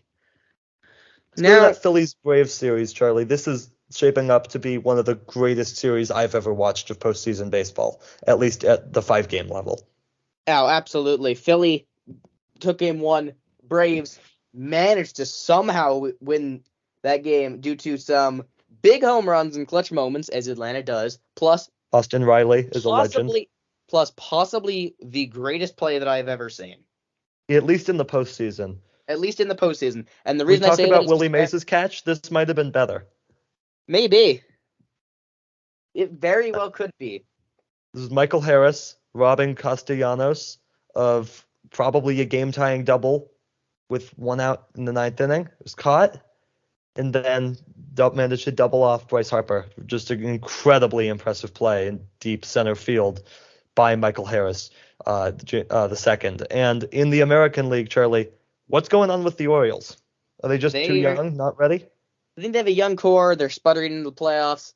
I think it is very possible that they get finished off by Texas in Game 3. They could possibly force Game 4, but I think this is really going to be about as far as they can go. I think they're really running out of steam at this point. But this team has a great future. They have one of the best farm systems still somehow in the major leagues. They have a great young core, and I'm really excited to see what this team can do. But I think for now, this is going to be where they're going to end this season. But sky's the limit, really, for next year.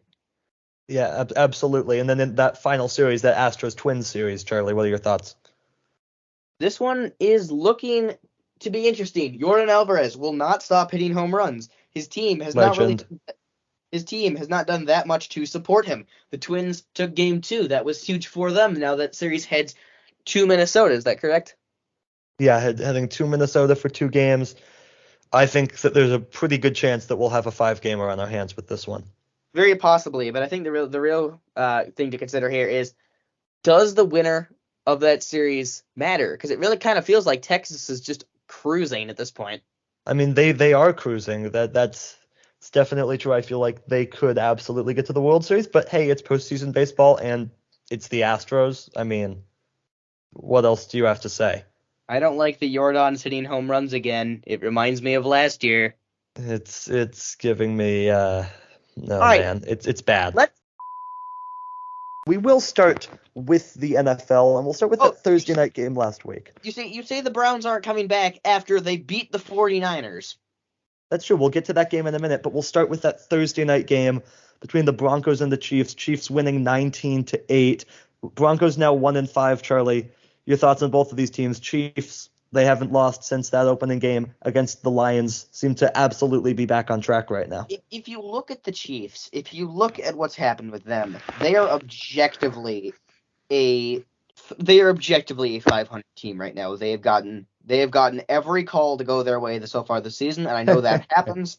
They have not played to the level that I thought that they would. They've eked out a couple of wins that they should have easily gotten. They barely snuck past the Jets. They barely got past Minnesota. So I think if they start playing teams like Cincinnati, teams like Buffalo, even teams like Jacksonville, I think they're really going to start having some trouble, and I think those losses may start piling up. Yeah, I mean, we've seen the Chiefs not be at their best early in the season before. We've definitely seen that the last couple years, and they're 5-1 this year. But I'd agree that at least so far they just don't look like the team that they were last year. But what about the Broncos, Charlie? We love talking about them. This is a disaster, and it is not Russell Wilson's fault. Russell Wilson has been playing pretty well. Yeah, this is on absolutely. the defense. This is on the defense. Their defense has been historically awful. They gave up 70 points to the Dolphins. Yep. Their only win is against the Bears. And they gave up a bunch of points to them too. Yes, they did. Is it time to fire Sean Payton? Disaster. It wasn't Russell Wilson's fault. It's Sean Payton, and it's the defense. Should they fire Payton, though? They might need to. I mean, they traded so much for him. They absolutely did. Now, let's look around the rest of the league. The Bengals are coming back. They had a big win against Seattle this weekend. Seattle did not play very well. Their offense did not get it done in crucial situations. 2 4th downs within the 15-yard line. Both ended with Geno Smith being sacked. But this is a huge win for Cincinnati. I feel like they're back on track. Yeah, I'd say that I agree. I'm also not too worried about the Seahawks. Seahawks had every opportunity to win that game. It was just in the red zone. They didn't quite have it. It happens. If it starts to become more of a pattern, then I'd be more concerned. But Charlie, I want to look towards what happened in London, our final London game of the year. It was between the Ravens and the Titans, and I don't think we got a surprising result. Would you agree? No, the Ravens took care of business, got the win. They're looking good. This is going to be a very good. Great battle for the AFC North. The Bengals are back. The Ravens are fighting for them. Lamar hasn't been hurt yet. But the Steelers are a wild card, and the Browns looked great against the 49ers. Even without their quarterback. Yeah, we'll get to that in a minute. But, Charlie, one more question as we wrap up this season in London. It's been rumored now that the NFL might try to hold the Super Bowl in London at some point. What are your thoughts on that possibility? Do you like it or not? I really like that idea. I like the idea of expanding the game out even more. This opens the possibility of really even international expansion of the league when the league chooses to expand again, and you know that they obviously will at some point. I also heard rumors about possibly having a game in either Spain or Brazil next year, which I think it makes sense. Also be great news for the sport. I don't know if they're bringing the Mexico game back at some point. I imagine. The stadium's under renovation this year, so I believe that they're not doing it this year. I believe that they most likely will. We have 2 games remaining in Germany. That Week 9 game, by the way, in Germany, Chiefs and Dolphins. What a game that's going to be. But one of the questions that's going to be great. I really do want to highlight for you right now is we're a good chunk of the way through the season. If you had to rank the teams, Who are your top 5 right now in the league? Charlie, there's so much parity in the league right now, and it is great. There's a lot of 5-1 or 4-1 teams out there right now, and I feel like any of them could really give the Super Bowl, or they could go all the way. Several teams. Give me your picks. Don't make me do this. I don't want to say it, but I really do like the 49ers, Charlie. Let's just very, very quickly go through a couple of these morning games.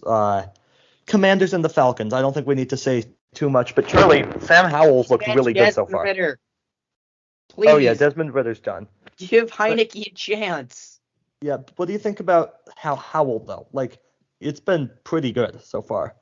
Sam Howell is one of the very few bright spots of Washington Commanders football right now. If they can build that team around him, I think they will be a great team in years to come. And you know who else will be a great team in the years to come with their current team? Who? The Houston Texans. Yeah, CJ Stroud is genuinely incredible. Oh, absolutely. This was a performance, man. Big win over the Saints. They're 3-3 again. Texans' future looking very bright. They could honestly finish over 500 this season, especially with the division. Charlie, the Jaguars and the Colts, more teams in that division. They played. Jaguars won. No surprise. We were kind of sounding the alarm on them earlier this year, but they've turned it around again. They had that big win against Buffalo in London, came back, big divisional game against Indy, got the job done. Disaster for Indianapolis. Anthony Richardson will be out for the entire season, so they will have to rely on Minshew Mania to try to hold on to any chance that they had of doing anything this season. They really need Richardson back. You really feel like of the quarterbacks drafted, the Texans were really the only one who nailed their pick this year. Well, I'd say that nailed it in terms of how they would perform this year, right? I think we have to really wait a couple years for us to really know, especially with Richardson because he's injured, and I actually really did like the start that he had. Charlie, another team that's 5-1 that I think could absolutely win, a team that scored 42 points this week, the Dolphins, the Dolphins, though admittedly against the worst team in the NFL, the Panthers. Yeah, the Dolphins are very on and off. They, of course, had that blowout against Denver. They looked amazing this week against Carolina despite a slow start. However, they did lose A-Chain, their great running back this week. But I'm worried about the Dolphins. They came into a big divisional match against Buffalo, and they just fell apart. Yeah, and that's truly the only great team that they've played. Like, they've played some other good teams, but that's truly the only other great team that they've played. So they'll have plenty of more tests down the road. Starting soon. They had an ugly loss against Jacksonville in London, and they lost their opener to the Bills, which was to the Jets, which was a very unfortunate turn of events for them. Yeah, let's talk about a game that no one wants to talk about, Charlie, which is the Vikings and the Bears. This was a terrible game. It was a bad game by two bad teams, and the Vikings came out on top, and that's really the only way to look at it. Agree? Yes, I agree. Something I want to ask you, though. Do you think that the Vikings should trade Kirk Cousins?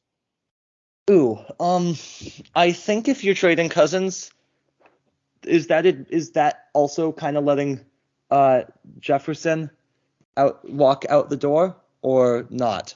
Would Jefferson welcome? I think it is. Cousins I think you leaving? might have to let Jefferson leave. A couple other games that I did want to highlight real quick before we move on. The Patriots season is over. It's over. It's very, very, very over. It is time to They're bench terrible. But the Raiders, Charlie, are a lot better than I thought they would be. And same with you. You left them for me at the bottom of our draft. Real quick stat for you. Yeah. Mac Jones has less passing touchdowns this month than Derrick Henry. Yes, I said passing touchdowns. Wow. Derrick Henry has one. Sad. Mac hasn't gotten any. That is actually sad. Rams beat the Cardinals, Charlie. Are the Rams a competitor? Possibly. Their competition has not been great. They've lost to the teams that they need to beat. Their only real key win was in Seattle in Week 1, and that was not the Seattle that we've seen since then. No, it's not, except for maybe this week. But Charlie, that wide receiving core right now looking really good. Cooper Kupp had a big game. Puka Nacua. He's been incredible, though. With Kupp back, you have to wonder if his targets are going to go down somewhat. Charlie, the Eagles, we mentioned the 49ers lost to the Browns on that missed field goal. The Eagles, the other undefeated team to go down, Jalen Hurts just did not look very good throughout the game, especially in the fourth quarter through a couple of interceptions in big-time moments. And the Jets came out on top, and now there's rumors that Rodgers could actually come back at some point this regular season miraculously. We'll see if that happens. Do the Jets actually shockingly have a chance to make a run at this thing? It is very possible. The one thing that I do really want to highlight, though, about this is the Jets' first win ever against the Eagles. They came into this game 0-12 against Philadelphia all time. Wow. And won. It was ridiculous, and it was a really good win. Zach Wilson looking good. That defense is legit. I don't know if I'll say that it's a good football team, but it's not a bad one. And let's remember, they came close to beating Kansas City as well to the MLB playoffs. What an insane series we've had here. It's just been absolutely both of them ridiculous. Both of them. Neither team in the ALCS won at home. Yeah, Astros have been very, very good on the road this year. In fact, they have not yet lost a postseason game on the road.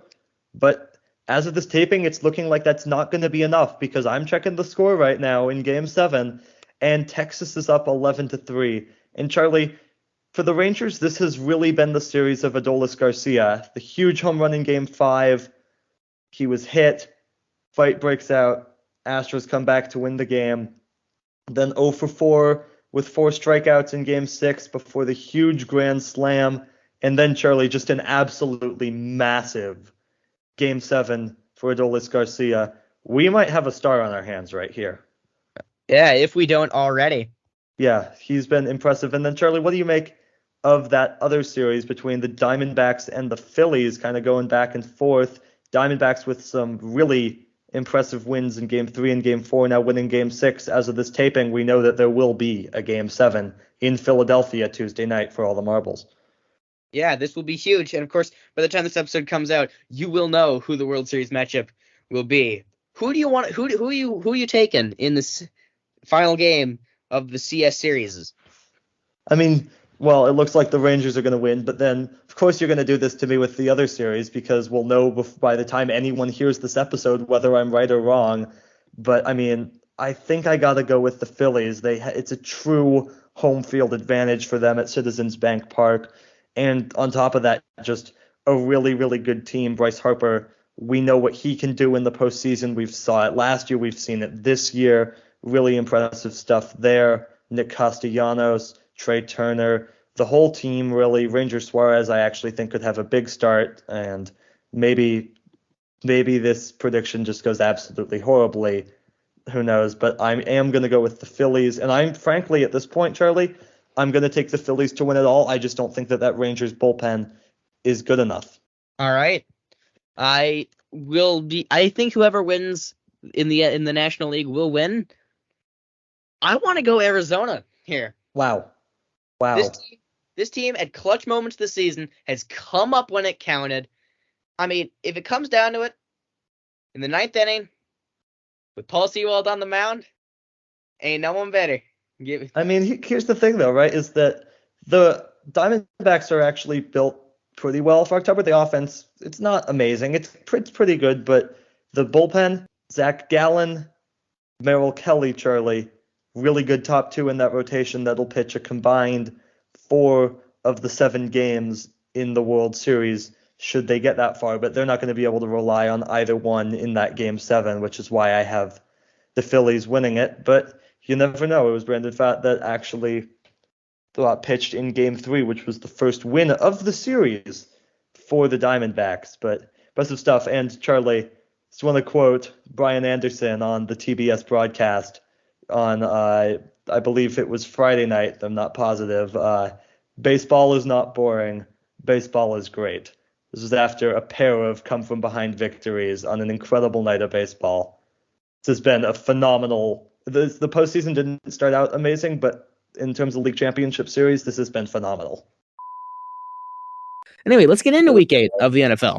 Yeah, let's. It was a very busy week right after we talk about the NFL. We'll of course get to the World Series, which is the big deal. But let's start, Charlie, with that first game of the week, that Bills-Buccaneers game. Yeah, this game was interesting. The Buccaneers should have won on that last Hail Mary if any of their wide receivers actually turned around to look at the ball. Yeah, they should have. Do you have any have a confidence in weird Buffalo? question. No, not at all. They've looked sketchy at best. We'll get to that division race in a sec. But Charlie, what did you make of that decision by the Buccaneers to go for 2, which was really odd in the fourth quarter? I didn't actually see any of this game, so I'm not sure. But given the fact that it's the Bucs and this team, I can't imagine it was good. Yeah, it was weird. You mentioned though, like the Bills, they're supposedly in a division race against the Dolphins, but the Dolphins are still looking pretty strong. A big win over the Patriots, who the Bills failed to beat recently, Charlie. Oh yeah, no, absolutely. The Patriots looked somewhat competitive against the Dolphins, but not enough. Dolphins going into a big game this weekend against the Chiefs in Germany. In Germany, yep. And the Jets and the Giants, Charlie, this was, of all of the games played this season, this was certainly one of them. This was genuinely awful. This was terrible. It was a bad product. The Giants had their third-string quarterback. Both teams combined for 24 punts. The game ended 13-10, and the Giants had 7 yards passing. Yes, not 70, 7. 7. Yeah, it's sad. It's really That is sad. terrible. And this actually led me to something interesting that I don't know why they do this, but the NFL takes away passing yards due to lost yards on sacks. And I was wondering why they do that.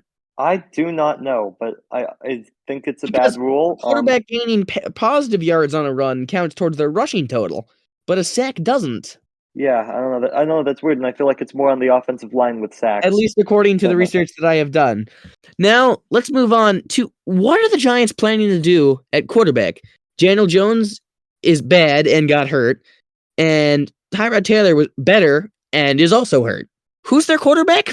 I mean, they should they go sign one? I don't know. They seem to be pretty much out of the race at this point. So, is there even a benefit of going out and getting a top quarterback? I mean, you need someone to play the position, but like just make it your practice squad quarterback and punt on the season, just like they punted every single time that they had the ball. Looking at the quarterbacks that are available in terms of free agency, not a great lineup of guys. Yeah, Carson Wentz, Matt Ryan, Colt McCoy, Joe Flacco, Nick Foles, and then a couple of guys I've never heard of. Yeah, you mentioned Matt Ryan, which is interesting because he was actually in the broadcast booth calling that game for CBS Sports. Yeah, he is technically not retired yet. No. What's interesting, though, Charlie, is that we were having this same discussion a few weeks ago with the Jets, but then Zach Wilson has actually looked pretty good. Yes. Now, if you're a Jets fan, don't get excited. I know he's looked good, but he's looked good for him. Now, let's look at who you have to play. You get the Chargers and Raiders. Those are winnable. And then you have the Bills, the Dolphins, the Falcons, the Texans, the Dolphins again, the Commanders, the Browns, and the Patriots. Yeah, you are really going to need Aaron Rodgers back if you're going to do anything. They can sneak into the playoffs. They could, but they're not beating the Chiefs. They're not beating the Ravens. They're not beating the Jaguars. They're not beating the Dolphins. Yeah, we'll talk about that playoff picture as a whole a bit later, but move on to an NFC game, Charlie, between the Eagles and the Commanders. Eagles, Charlie, remaining the top team in the NFC with the win over the Commanders, but for the second time this season, they looked very sketchy against the Commanders, who was also the first team to hand them a loss last season when they were undefeated for a while. Yeah, that is interesting. There's always those teams that play very well against certain opponents. They just match up very well. And I think the Commanders match up really well with the Eagles. They beat them last year to ruin the undefeated season. They almost beat them twice this year. The Eagles, I know they won but this is a big get-right game for them against the Cowboys. If they lose, I don't want to say they're in trouble, obviously, because they would be 7-2, but this is a game that you really do need to win. Now, as for those none of Cowboys, the wins have been that impressive, Charlie. yes. As for the Commanders, they've looked decent.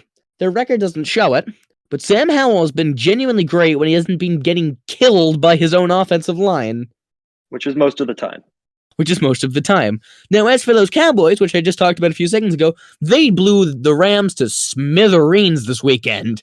I mean, it ended up closer than it actually was, but I was watching NFL Red Zone on Sunday, and I saw, did they have that, was it a defensive, was it like a fumble return for a touchdown, or was it a pick six or something?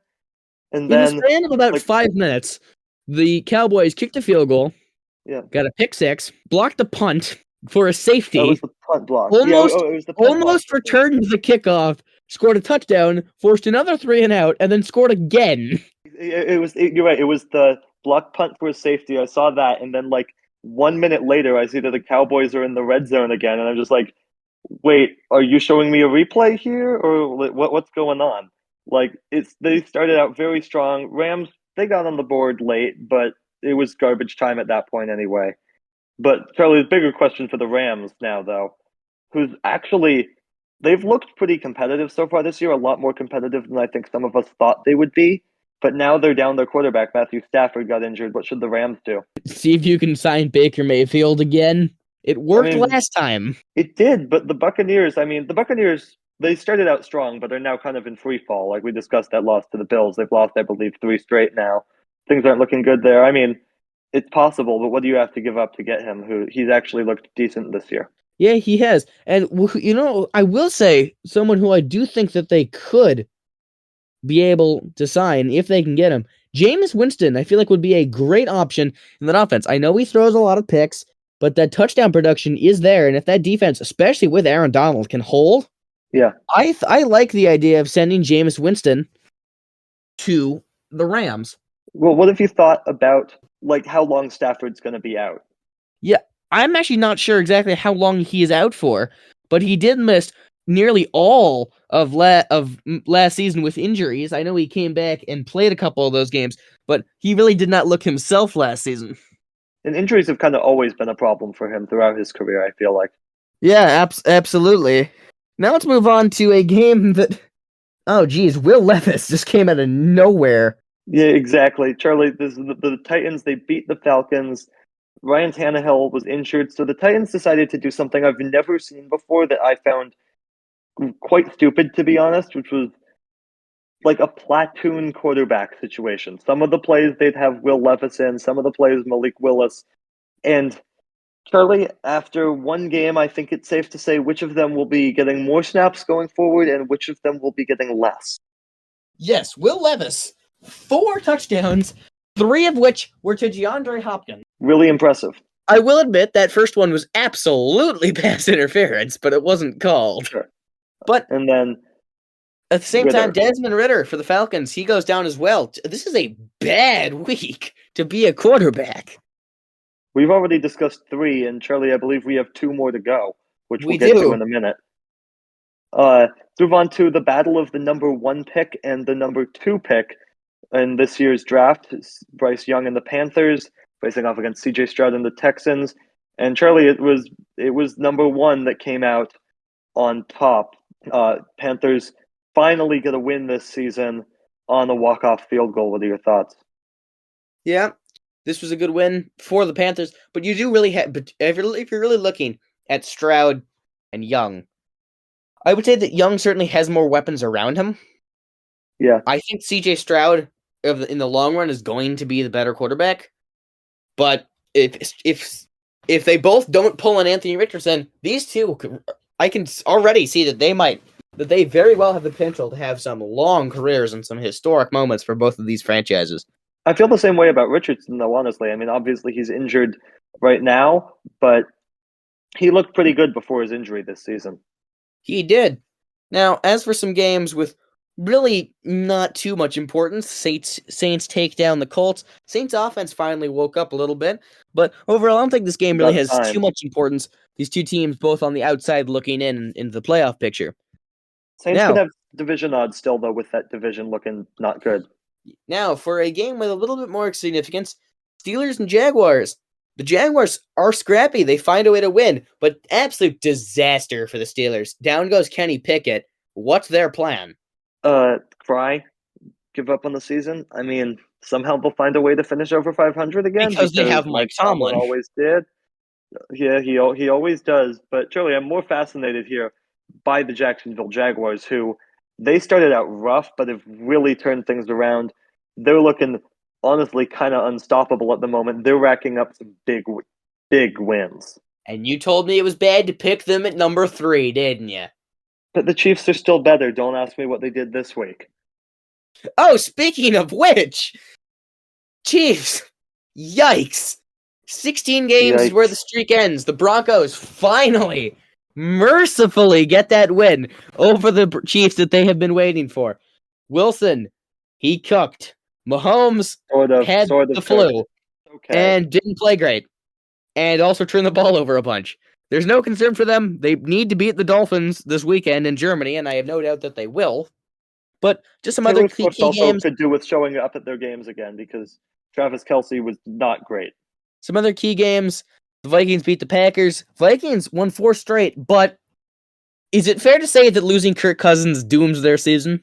Well, so it's interesting because, Charlie, there's an argument that could be made that Kirk Cousins was looking as good as he ever has this season, despite the Vikings record, and now the Vikings finally back into the playoff picture, but Kirk Cousins out for the year with an Achilles injury.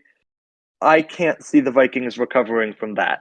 Yeah, and their current backup plan for quarterback is a 5th-round rookie this year from BYU, which reminds us that the 5th round's probably the highest a BYU quarterback should go. Zach Wilson, I'm talking directly to you. I know you've played good, but you've been awful since you were drafted.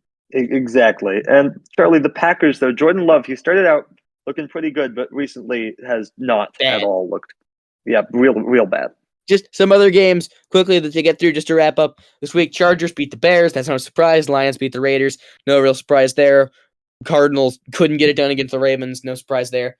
Seahawks got it out a close win against the Browns, despite the refs trying to throw the game. Yep. As well as Joe Burrow.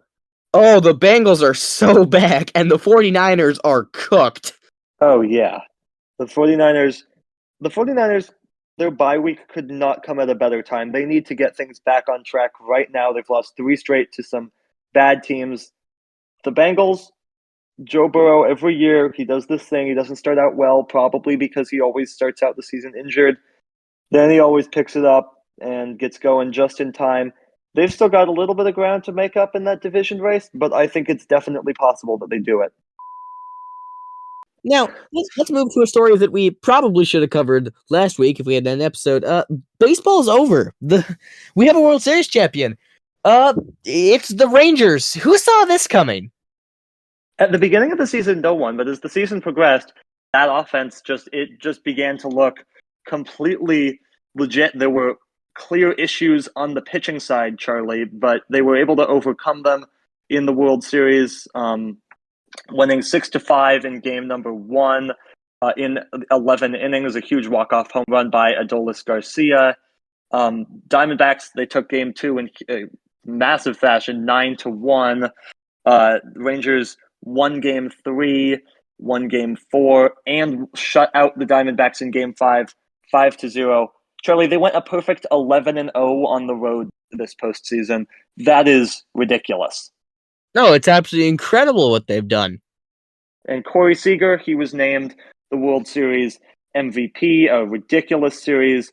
Max Scherzer and Adolis Garcia, they had to be taken off the roster after Game 3. So they're pretty big losses, but the Rangers, they were still able to battle through. They have some dudes on that roster. And Charlie, I look at their roster heading into next year.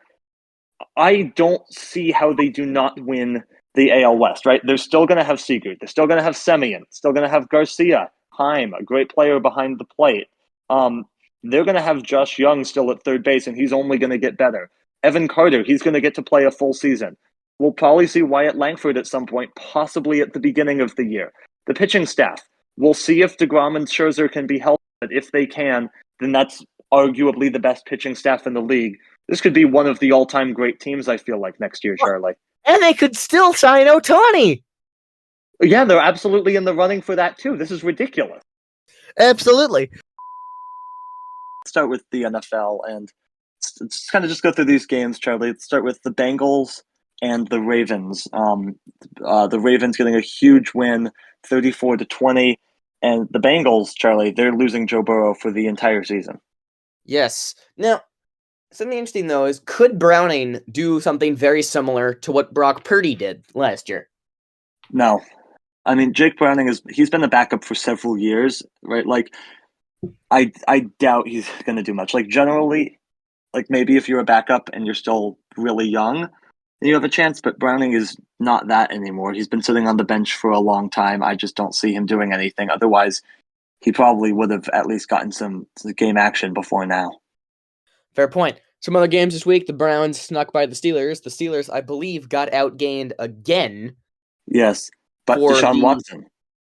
Yes, without Deshaun, the Browns won without Deshaun Watson. They started Dorian Thompson-Robinson, who had not a great game. 165 yards, an interception, no touchdowns, but it was enough for the Browns to sneak by the Steelers. Kenny Pickett did not have a great game either. Yeah. Some other games from this week that were notable were the Raiders looked good but fell to the Dolphins. The Lions survived a scare against the Bears. The Bears had a 12-point lead going into the fourth quarter, but in typical Chicago fashion, managed to lose the lead in the span of 5 minutes and lose. Jaguars took care of business against the Titans. In the disappointment bowl so far this season, the Chargers lost to the Packers by 3.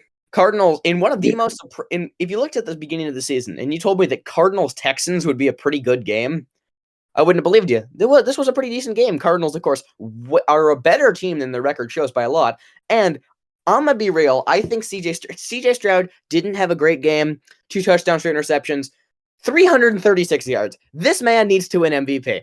Yeah, no. Like, this is, again, one of his worst games. He still had a pretty good game. And Charlie, that Houston-Jacksonville game next week, that's going to be just a huge game. Great, and it's huge. If the Texans win, I believe that they do take control of the AFC South. They do. They would, with a win. I mean, this team, honestly, can I be completely honest? It kind of reminds me of last year's Jacksonville team. Yes and no. Last year's Jacksonville team started the year 3-7. That's true. That's fair. And then went on to also. By the way, I want to note that the Jaguars and the Titans are in the exact same position that they were last year, except switched. So watch the Titans win every single game remaining this season and win the division. I find that very unlikely. I do have a couple notes on some of these games. First of all, Charlie, how sure are we that the Detroit Lions aren't going to the Super Bowl this year? I mean, I could see it.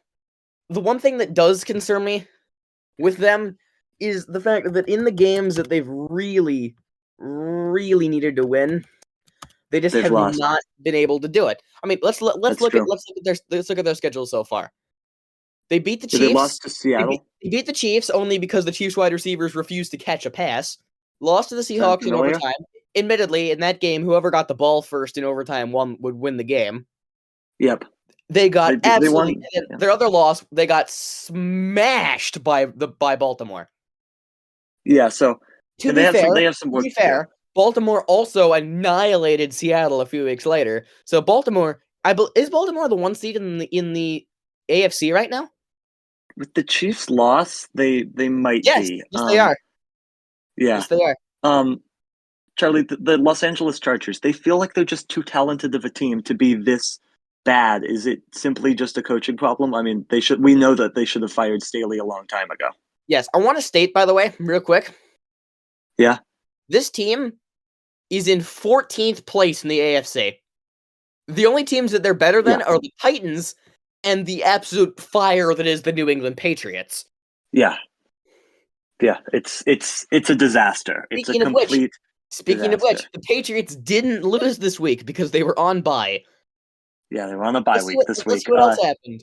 The Cowboys the Cowboys got another win against a team who they should have beaten, and of course the Dak Prescott hype is now through the roof because wow, the Cowboys beat the Panthers.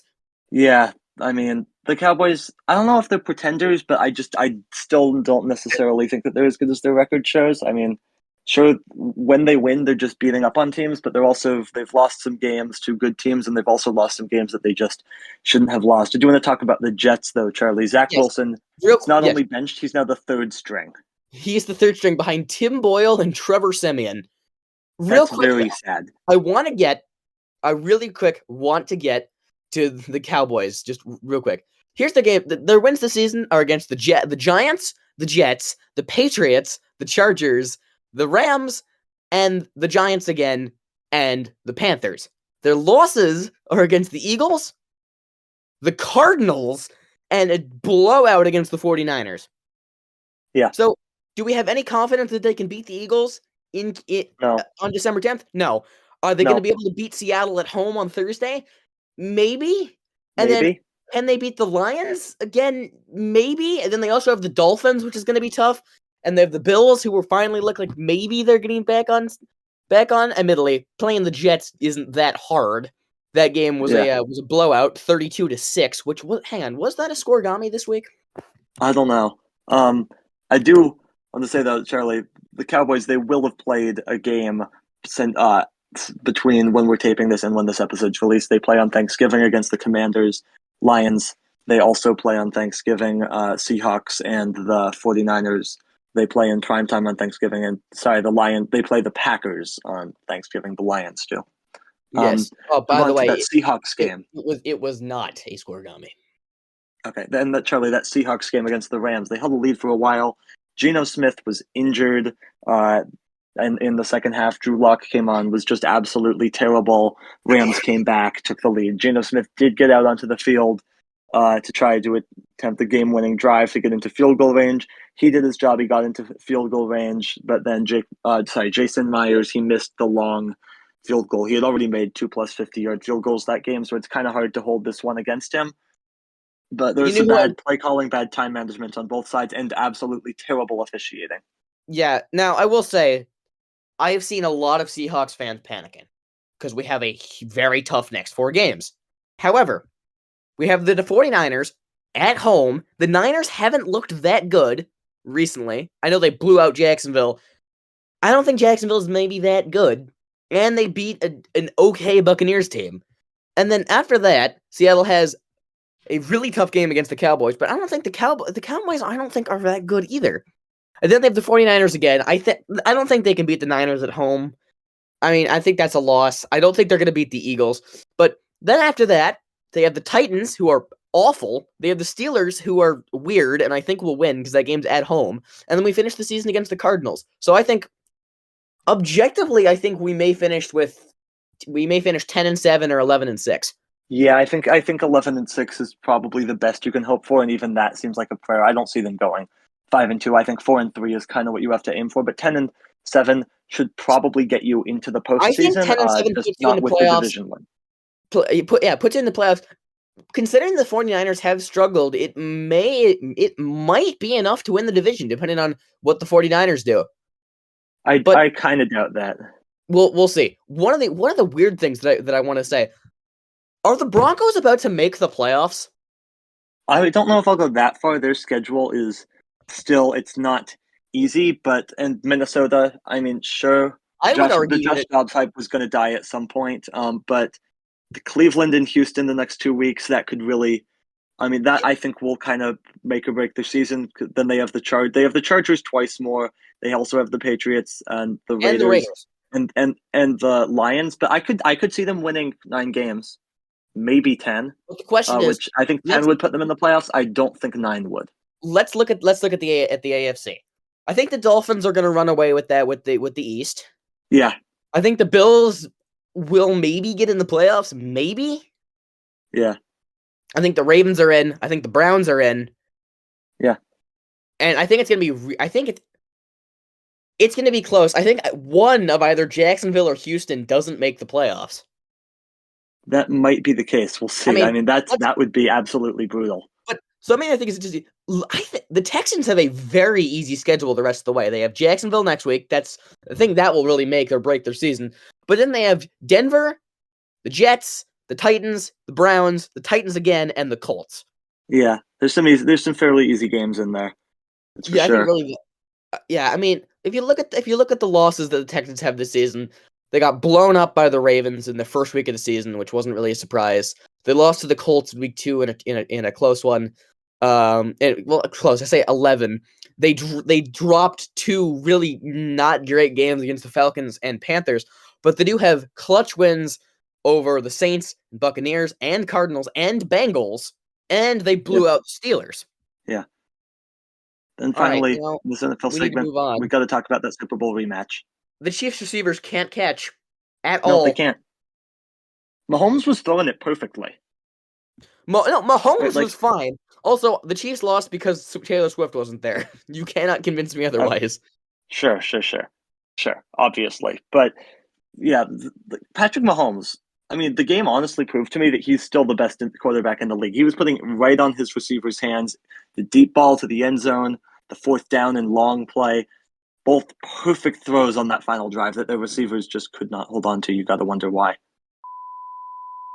And, oh, geez, college football can just not give us a break of it being on fire. But, Charlie, I've got to say, it's awesome.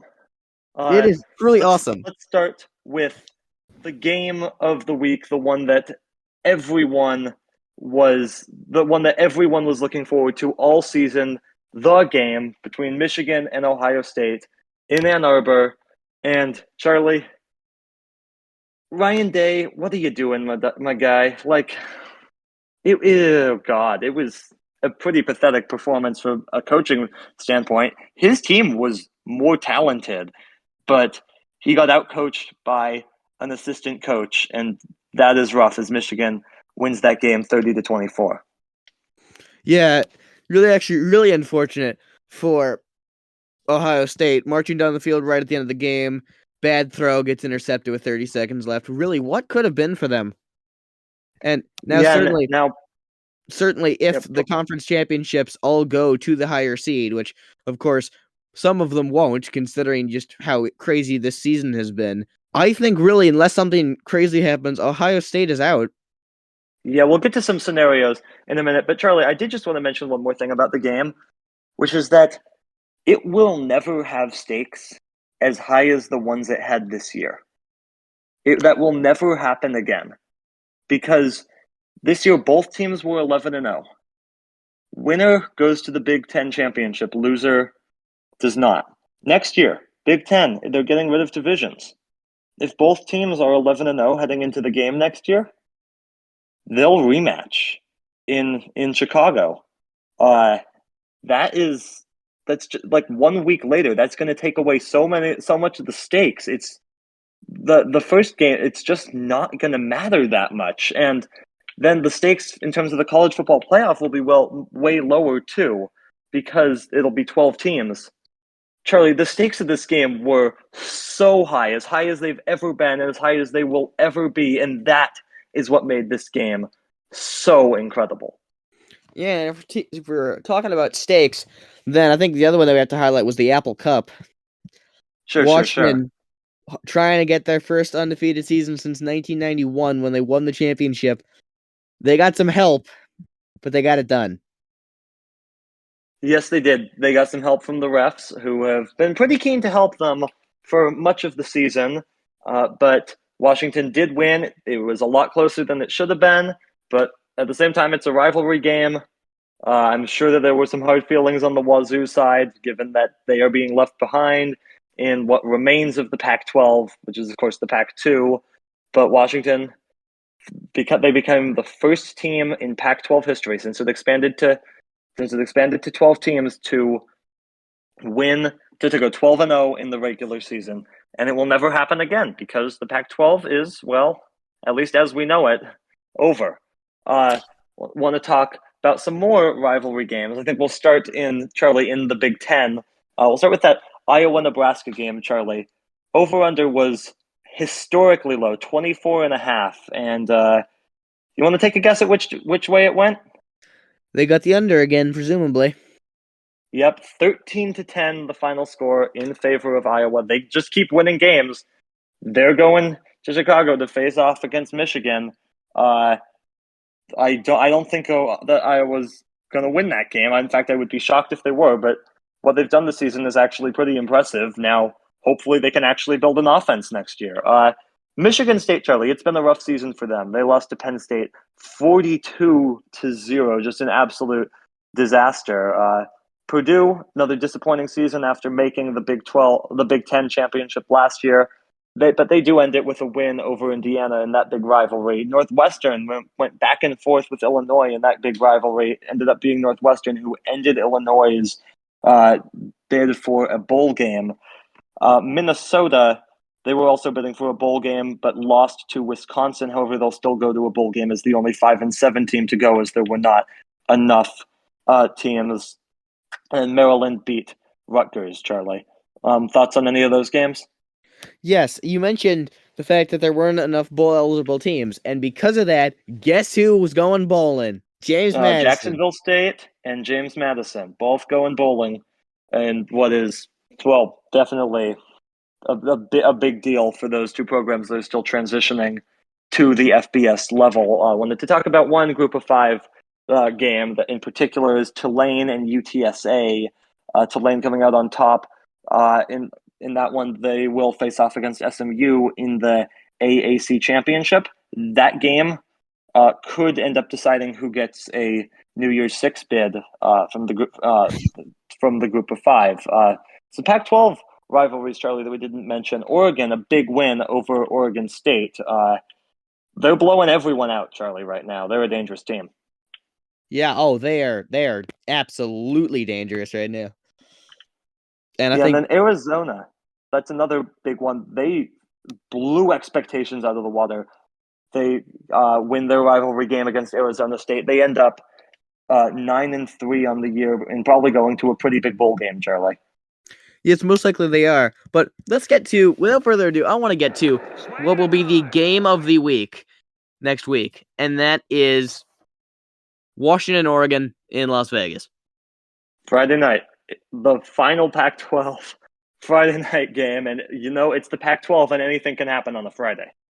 Oh, yes, it can. It absolutely can. This game's going to be great. Who do you have in this game? I don't want to say it, but Washington, they went 12-0. They found ways to win. And I know that they're 9-point underdogs, but when you're undefeated in the regular season and you've already won, you've already beaten Oregon, you deserve to be my pick. I will pick Washington to win this game just because they haven't shown me a reason not to yet this year.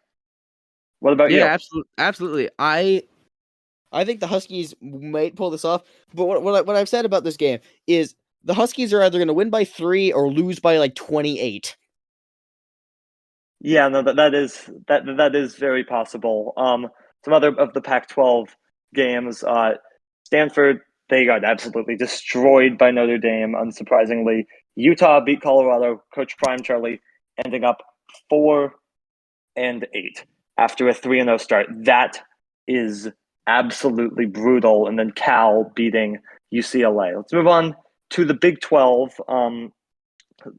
Oklahoma, big win over TCU, 69-45. That was a very high-scoring game. Texas beat Texas Tech 57-7. That's just a huge win for them in terms of whether they can make the college football playoff or not. Iowa State, a big upset win over Kansas State. Oklahoma State, it took it to overtime, but they beat BYU, and because of that, they'll go to the Big 12 championship. UCF beat Houston, West Virginia beat Baylor, and Kansas beat Cincinnati. Charlie, any thoughts on those? Yeah, I mean, just how far TCU has fallen. They made the final. They made the college football final last year. Yeah, not even bowl eligible. They're not even bowl eligible. It's incredible, an absolute disaster for Sonny Dykes' team. And that also, right, Colorado, we thought that it was a big deal when Colorado, the first week of the season, took down TCU. In the end, Colorado didn't win a single game against a bowl-eligible team this year. So maybe a slight improvement over Well, last they year. didn't really win that Maybe. many games. They didn't really win that many games anyway.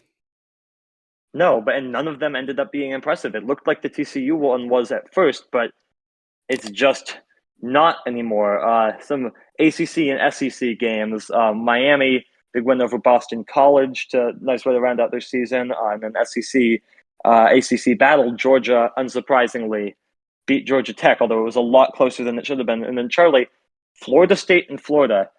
Florida State required a pretty big comeback to win this game, which may be unsurprising given that they're down their starting quarterback for the rest of the season, and just a devastating result for Florida State. Yeah, they are in a dangerous position. If they lose to Louisville, they are absolutely out. Correct. Absolutely out. And a team like Washington, I could see them losing, but still making it in. It's possible, but it's would be very difficult. I think a lot of things would have to go right, including Florida State. They would have to lose to Louisville, and I believe Texas would probably have to lose to Oklahoma State as well. So speaking of Louisville, though, Charlie, they lost to Kentucky in the Governor's Cup. That is a bad result for and Louisville. That destroys any long shot that they had of sneaking in. Exactly. They no longer have. They can get a little bit of revenge. They can get a little bit of revenge and make things interesting by taking down Florida State next week. By the way, we were commenting on Colorado's wins. Their wins are against TCU, Nebraska, Colorado State, and Arizona State. Yeah, just not good. Not good at all. Some other of these games, NC State, they beat North Carolina. North Carolina, it was looking good for a while for them this season. They ended absolutely terribly. They will go to a bowl game, possibly a pretty good bowl game, but NC State, they also really came on strong at the end of the season. Clemson, it was bad for a while, but finally managing to rack off a few wins, including this one over South Carolina, who's now not bowl eligible. A really disappointing season for them, coming off that incredible win on the road at Clemson last year to end their season, which was right after that big win over Tennessee. Duke, a big win over Pitt. They'll finish 7-5. Syracuse beat Wake Forest to become bowl eligible. And Virginia Tech did the same thing to become bowl eligible to Virginia, 55-17, the final there. And then in some of these SEC scores, Charlie, in the Egg Bowl, Ole Miss, they beat Mississippi State. Good season for them. They have an outside shot at a New Year's Six bid. Missouri, they took down Arkansas 48-14. It was not a close game at all. LSU, they took down A&M. Good way to end their season. Tennessee took down Vanderbilt. But then, Charlie, another really, really good game this week. Alabama somehow, some way survived in Auburn on the 10-year anniversary of the Kick Six. Yeah. I mean, just a great week of college football. Just absolute chaos. Can't wait for championship week and the playoffs. Let's get to some college football, which is somehow even more chaotic. Stupid, I think, is the best word. Let's start with college football championship week. All 10 conferences had their championship games. Let's just go over all of them really, really quickly. In Conference USA, Liberty took down New Mexico State. Liberty, a 13-0 season in their first year in Conference USA, a really impressive year for them. In the MAC, Toledo actually lost to Miami, Ohio. The Sun Belt, their upset is Appalachian State, took down Troy. In the Mountain West, it was Boise State taking down UNLV, and in the American, another upset, it was SMU taking down Tulane. So mostly upsets in the Group of Five. Now let's get into the Power Five. The Pac-12, Washington, big win over Oregon for the second time this season. Washington completes a 13-0 season. In the Big 12, Texas, their lone loss to Oklahoma. They beat Oklahoma State to improve to 12-1 on the season with some pretty impressive wins. In the ACC, Florida State going undefeated following a big win over LSU without the quarterback Jordan Travis. That defense for Florida State just dominating in the Big Ten. No real surprise. Michigan did to Iowa kind of what we all thought Michigan was going to do to Iowa. And the Big Ten era of East and West ends with no Big Ten West team ever winning the Big Ten championship. And then in the SEC, in what a big upset, Alabama took down number 1 ranked Georgia. Alabama still just with that one loss to Texas. So now, Charlie. Let's get to the 4 teams who made the playoffs. All right, Michigan and Washington. That makes sense. Michigan's number 1. Yep. Washington's number 2. You could have switched those 2 if you wanted to, but both those teams are solidly 1-2. I would switch those teams. I just think Washington, they have more quality wins than Michigan. They've blown out some teams. Michigan really hasn't. I think Washington is a better team than Michigan, but it's close. I don't hate the decision. Michigan and Washington, Power 5 conference champion, undefeated season. You're in automatically. So, right? Florida State's in, and the 4 seeds between Texas and Alabama, because Georgia's probably out. So they give Texas the 3 seed. Okay. So Florida State's nope, they're out of the playoffs.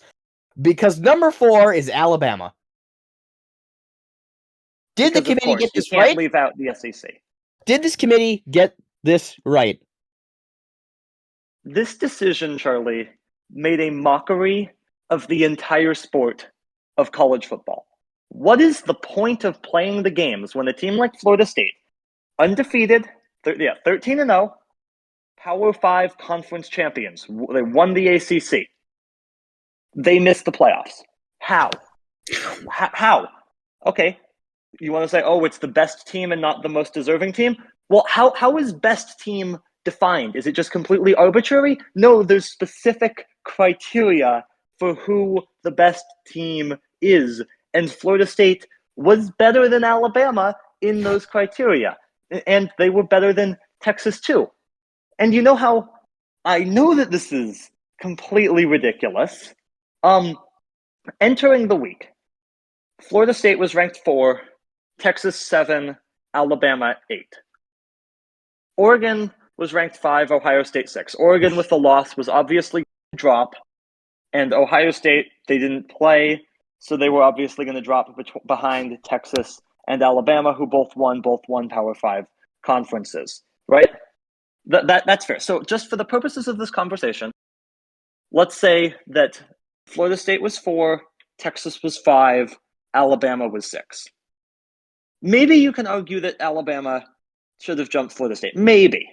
I mean, they had a big win over Georgia. I don't personally make that argument, but I think you could. But Florida State beat Louisville, a good team, in their conference championship. Texas beat Oklahoma State, and they have a win over Alabama. Yes. Why does Texas jump Florida State when Florida State came into the week ahead and Texas had a worse win than Florida State did? The only reason is so that they could justify putting Alabama over Florida State, because they couldn't justify putting Alabama over Texas because Texas had beaten Alabama. Now, I actually think it's possible for Alabama to have made the playoff if you had jumped them over Texas. A lot of people would have been unhappy, but I could actually see the argument. Sure, there's the head-to-head, but Texas struggled against some teams that they really shouldn't have. And sure, Alabama struggled early against USF. That's obviously tough. But then down the stretch, they just looked pretty good consistently. They beat Georgia. They beat teams like Ole Miss. They beat LSU. They beat Tennessee. They needed a miracle to beat Auburn, to be fair. But also Alabama's loss was worse. Colin, Alabama's loss was better than Texas's loss. There's Charlie? A small problem with what you just said. Yeah. What you said was you could see Alabama struggled throughout the regular season, and so did Texas struggled pretty heavily, and Alabama struggled a little bit against teams that they should have beat. Yeah. Now, does that sound very similar to a team from the Pacific Northwest who didn't lose a single game? Washington. Yes. They had some struggle games that they managed to win, but they won in ugly fashion. Sure, let me get back to this because no one's disputing whether Washington goes in. But to leave out Florida State, we know that they were better than Texas. They were better than Alabama. What does it mean to be a 13-0 Power 5 conference champion? Nothing, apparently, because the committee didn't value it when it came to Florida State. And they make the argument, oh, well, Jordan Travis's injury, that might have played a role in it. Well, first of all, your job is not about injury, about predicting what may or may not happen in the college football playoff. It's not about, oh, who would you rather play, Florida State or Alabama? That's not what this is about. This is about choosing the 4 teams who were the best. And how do you determine the best? You look at what they did during the regular season. But now you've got a situation where you've got the quarterback of Florida State, Jordan Travis, apologizing for not getting injured earlier in the season. People could have seen that Florida State was a more complete team. And also the committee, don't give me any of this, oh, well, the quarterback matters that much, because when you were interviewed on TV about why Oregon was ahead of their teams, your argument was like, oh, well, Bo Nix has like a 78% completion percentage. No, you're just making stuff up. You're pulling it out of a hat, and you just wanted to get the SEC champion because, ratings. And you contradict yourselves constantly, too, because, I think it's fair that for the New Year's Six bid from the group of 5, you chose Liberty over SMU. Because SMU does have a couple of losses, but they also had a tougher schedule. Liberty had literally the easiest schedule in all of FBS. But you're just contradicting yourself at that point. Sometimes going undefeated matters. Sometimes going undefeated doesn't matter. Right? Like, what are we doing here? And it's like the games in the regular season just clearly don't matter anymore. Alabama played one out-of-conference Power 5 team. It was Texas. They lost. 0-1, Power 5 out of conference. Florida State, on the other hand, 2-0 in Power 5 out of conference against SEC teams, LSU and Florida. You can't count LSU as a big win for Alabama and not for Florida State, who won by more. What are we doing here? This is a disgrace to the sport of college football. Just clearly nothing matters anymore. The SEC is always going to get picked for no apparent reason. It doesn't matter that they've won the championship the last several years. This is a new season. This is a different season than the past years. Past years don't count. That's why you left Georgia out of the playoff. So the solution to this is you go to 12 teams and you find new creative ways to screw teams out of the playoffs. Real quick, let's move on. Let's just talk about the NBA for a few minutes. What is going on? I checked the standings for the first time in like 2 weeks, and I see, okay, Minnesota's in first. Where did that happen? Yep. Where did the Thunder come from? I knew that they were pretty good.